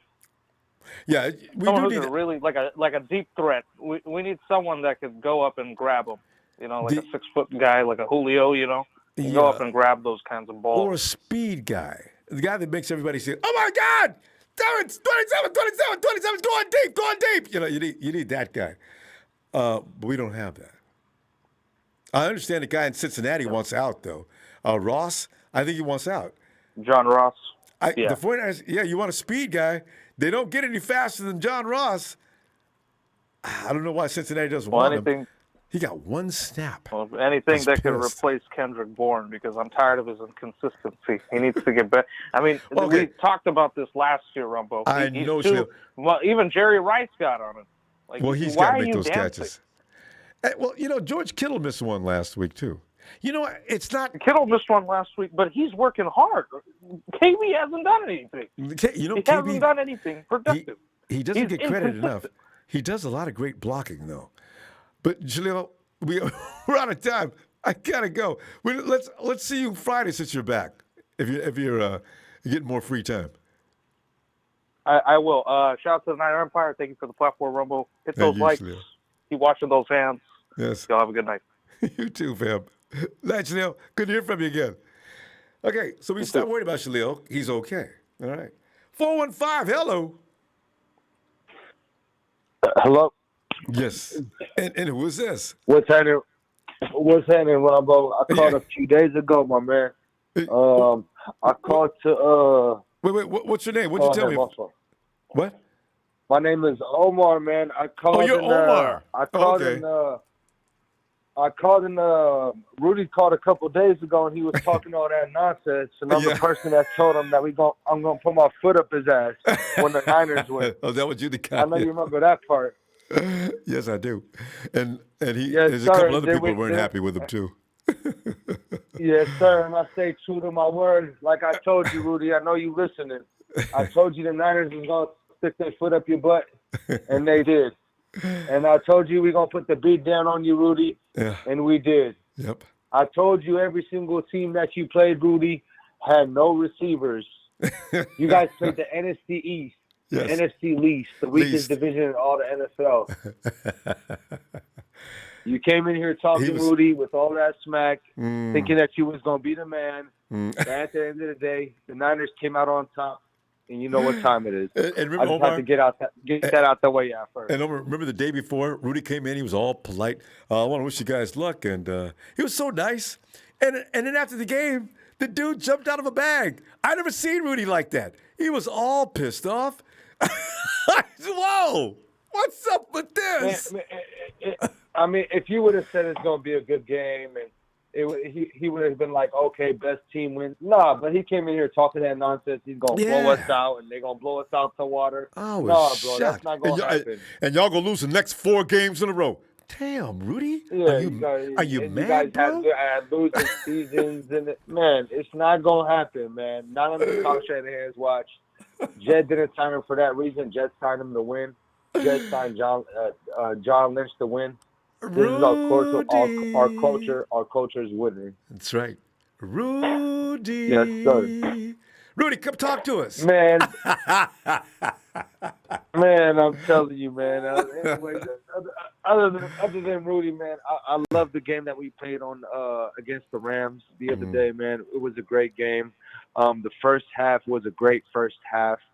I had a couple questions about the second half. Everybody did. We messed up. Yeah. I mean, we could have spread the lead out a little bit more. I felt like 21. We should at least put 48 on them to 50. Yeah. Most are going down kind By of. the way, the we rhythm. were playing. Yeah. So they couldn't stop the run. They couldn't stop the option. They couldn't stop anything that we were doing that whole night. We should at least put 35 to 40 points on them. That's the first week of practice they had all together. I didn't even realize that. I guess they had weeks where 2 or 3 guys be out, 1 guy be out, 1 guy here or there. The last week was the first week they had good. They looked sharp for the most part. A couple of mistakes, but for the most part they look pretty smooth actually. So I guess as for this next game against the Patriots, man, this is going to be. Let's not take this as light work. This is not going to be light work. This is going to be a hard game for us. The Patriots are the number 2 rushing team in the league. Are they? They create the most rush. They're the number 2 rush team in the league, and they create the most rush yards. They're number 2 in the league. Denver's better than I thought. On the ground, the Patriots are a great team. So we need to maybe not during the air. I feel like we can get to Cam Newton, man. Cam Newton might be a mobile quarterback, but he's not as mobile as Lamar or these other guys out here. He's like a big Ben Roethlisberger kind of moving kind of type guy, Dude ain't. That's and not. I feel like with our line, we're going to be able to get to him, especially if they keep off the injuries, because it looks like the Patriots have a couple of injuries on their O-line. Yeah, serious injuries. That's why Denver was killing them. If those injuries keep up, I don't see why the 49ers can't at least get 4 sacks in this game on Cam Newton, 4 to 6 sacks in this game on Cam Newton. And that's my magic number. If we can get at least 4 sacks on Cam Newton in this game, we should be able to win this game. We should be able to take him down and force more possessions for the Niners, maybe cost short field and get some touchdowns, We'll see what happens. Omar, I'm looking for a pick 6 this week from Jason Brett. You know why? Because Cam's accuracy can be really kind of sporadic, right? If he throws one of them wild shots at the wrong time, he's going to get picked off this week. Because, man, Barrett and Mosley ain't no joke. Them dudes together are really tough. So we'll see what happens. But Omar, we got to go. We're out of time, fam. Cam, go ahead, finish that. Thank you, Ronbo, for everything that you did. And Can't wait till the Niners win this Sunday and they pull it off. I'm going to be in Vegas this Sunday. I'm going to be in put some Vegas money down this on the weekend. I'm Niners. leaving tomorrow. All right. Yes, sir. You know I'm going to put some money down on the Niners and go Niners and kiss my ass, Rudy. Have a good day, guys. Good night. Good night, Omar. All right, guys. Good night. Rudy, come out and play. Rudy, you used to always come and talk, man. Why aren't you in the chat? Rudy. Christopher Engler, thanks, fam. Says, right, the 49ers trying to get a defensive lineman. I thought I saw that. Yeah, we did. We picked up a guy named, I forgot his name.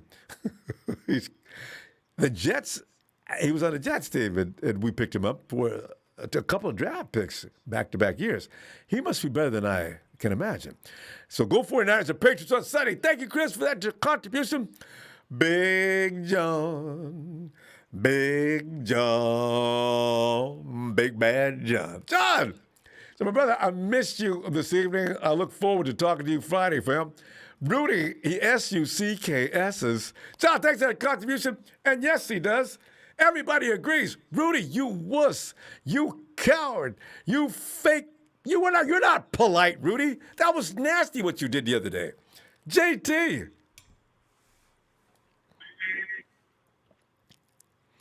Next time we see Rudy, watch him apologize when he first comes back. He'll come back in.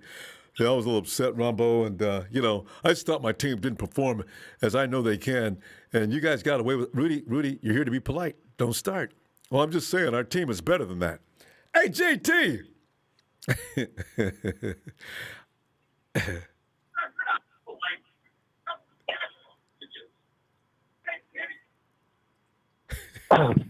What's up, Ronbo?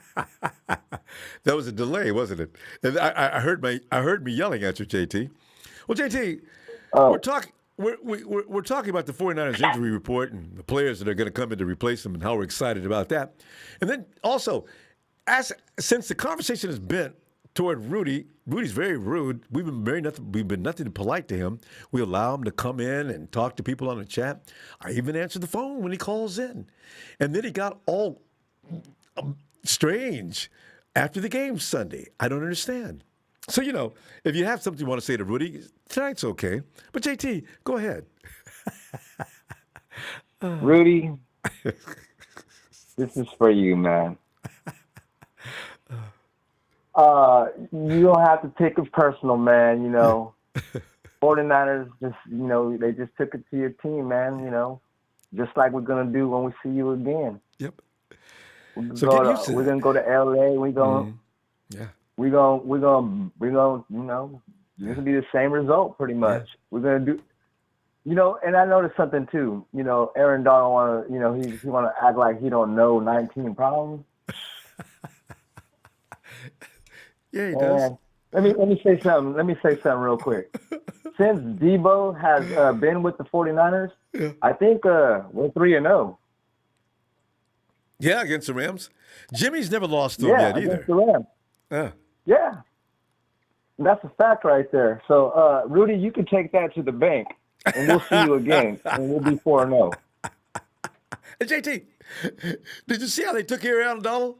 We just sort of had him between bulldozers all afternoon. And then when they weren't double teaming him, I loved it too. Aaron Donald, he went and took on Trent Williams for reasons unknown. It was funny. Aaron Donald, he's down, his little body's down, and Trent's back up a step, but he just wouldn't yield. And Aaron just says, he opened up that lane. And he opened up that lane, and Debo was gone for the first down. But I want to address something. Real quick. Right ahead. I haven't been on the show. You haven't seen in a long time. Barrett. I remember once upon a time on the Ronbo show sometime 2 years ago when I one time mentioned before he was on this team, I think we were looking for a corner, and I was like, man, this squad, we need to go after Jason Barrett in free agency. I think I deserve a little bit of credit for that. Because you know what? Now he's playing ball. We got him back in this elite form.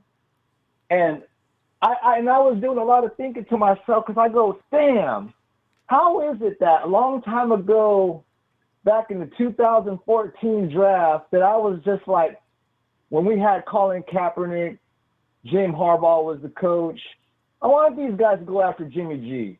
I wanted these guys to go after Jason Verrett. And look at this squad right now. It's like I had a vision, and this team is just coming into fruition. And it's like, last year we went to the Super Bowl. JT, let me give you credit. Give JT his props.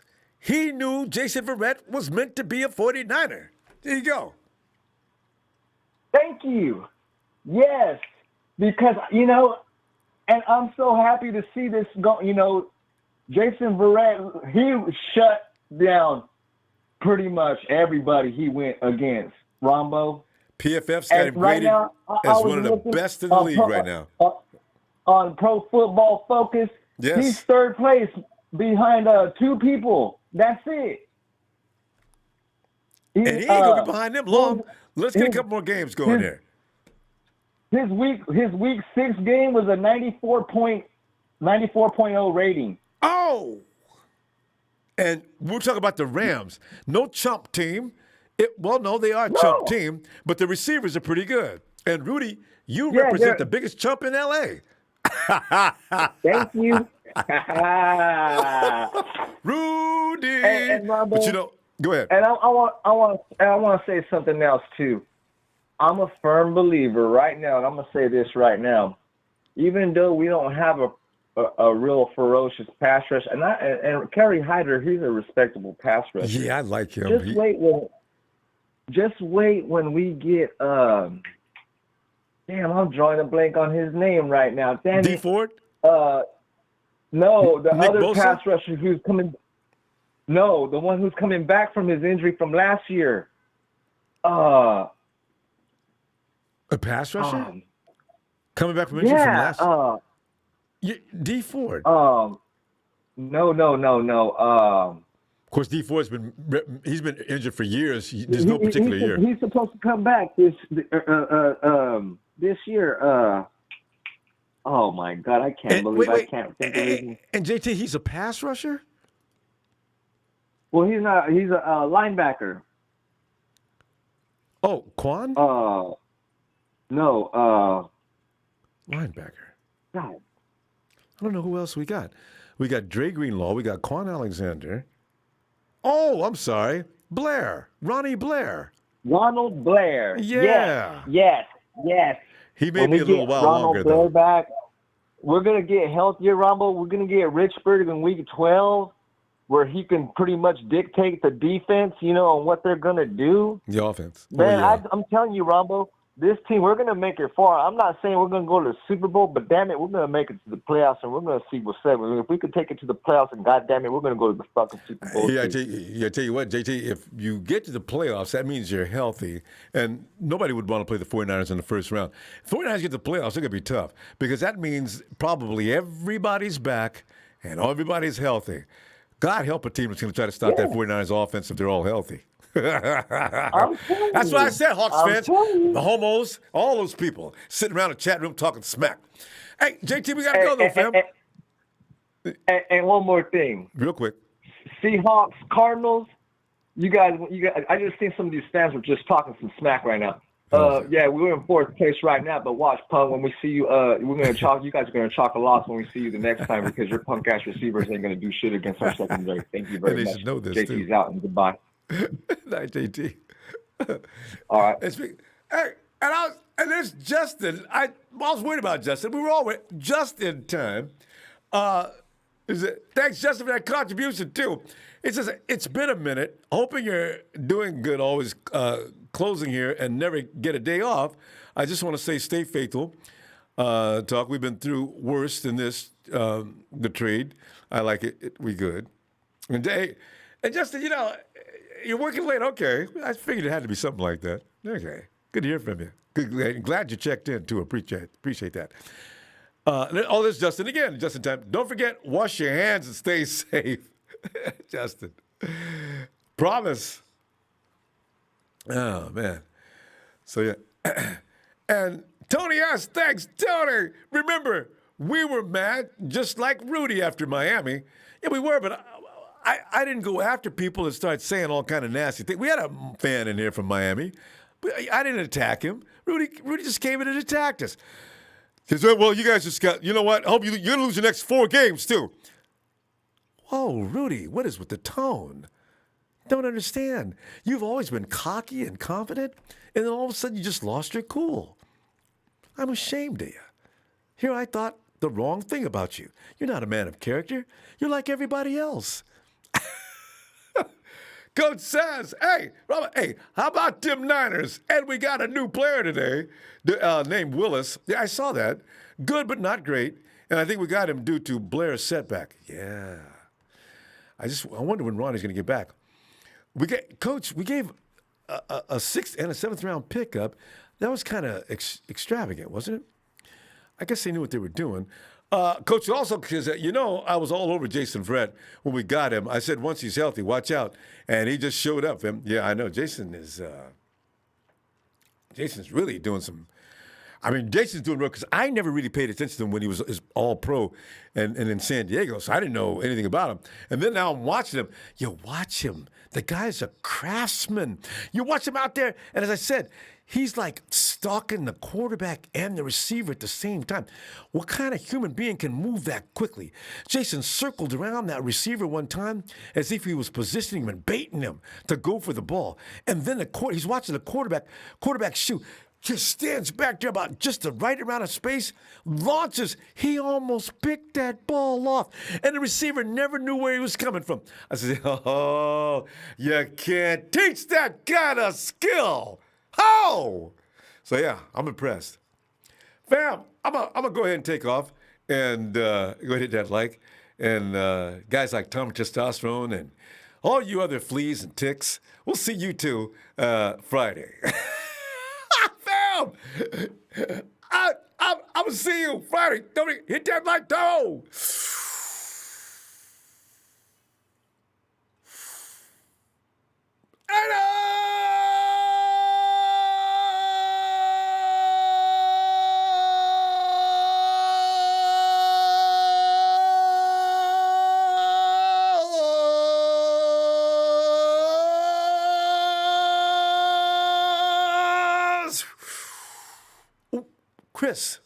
Christopher Bonham. Oh, we got Bohannon. Bohannon. Says, hey, just wanted to say we traded a 2022 6th-round pick for Willis and a Jets 7th round.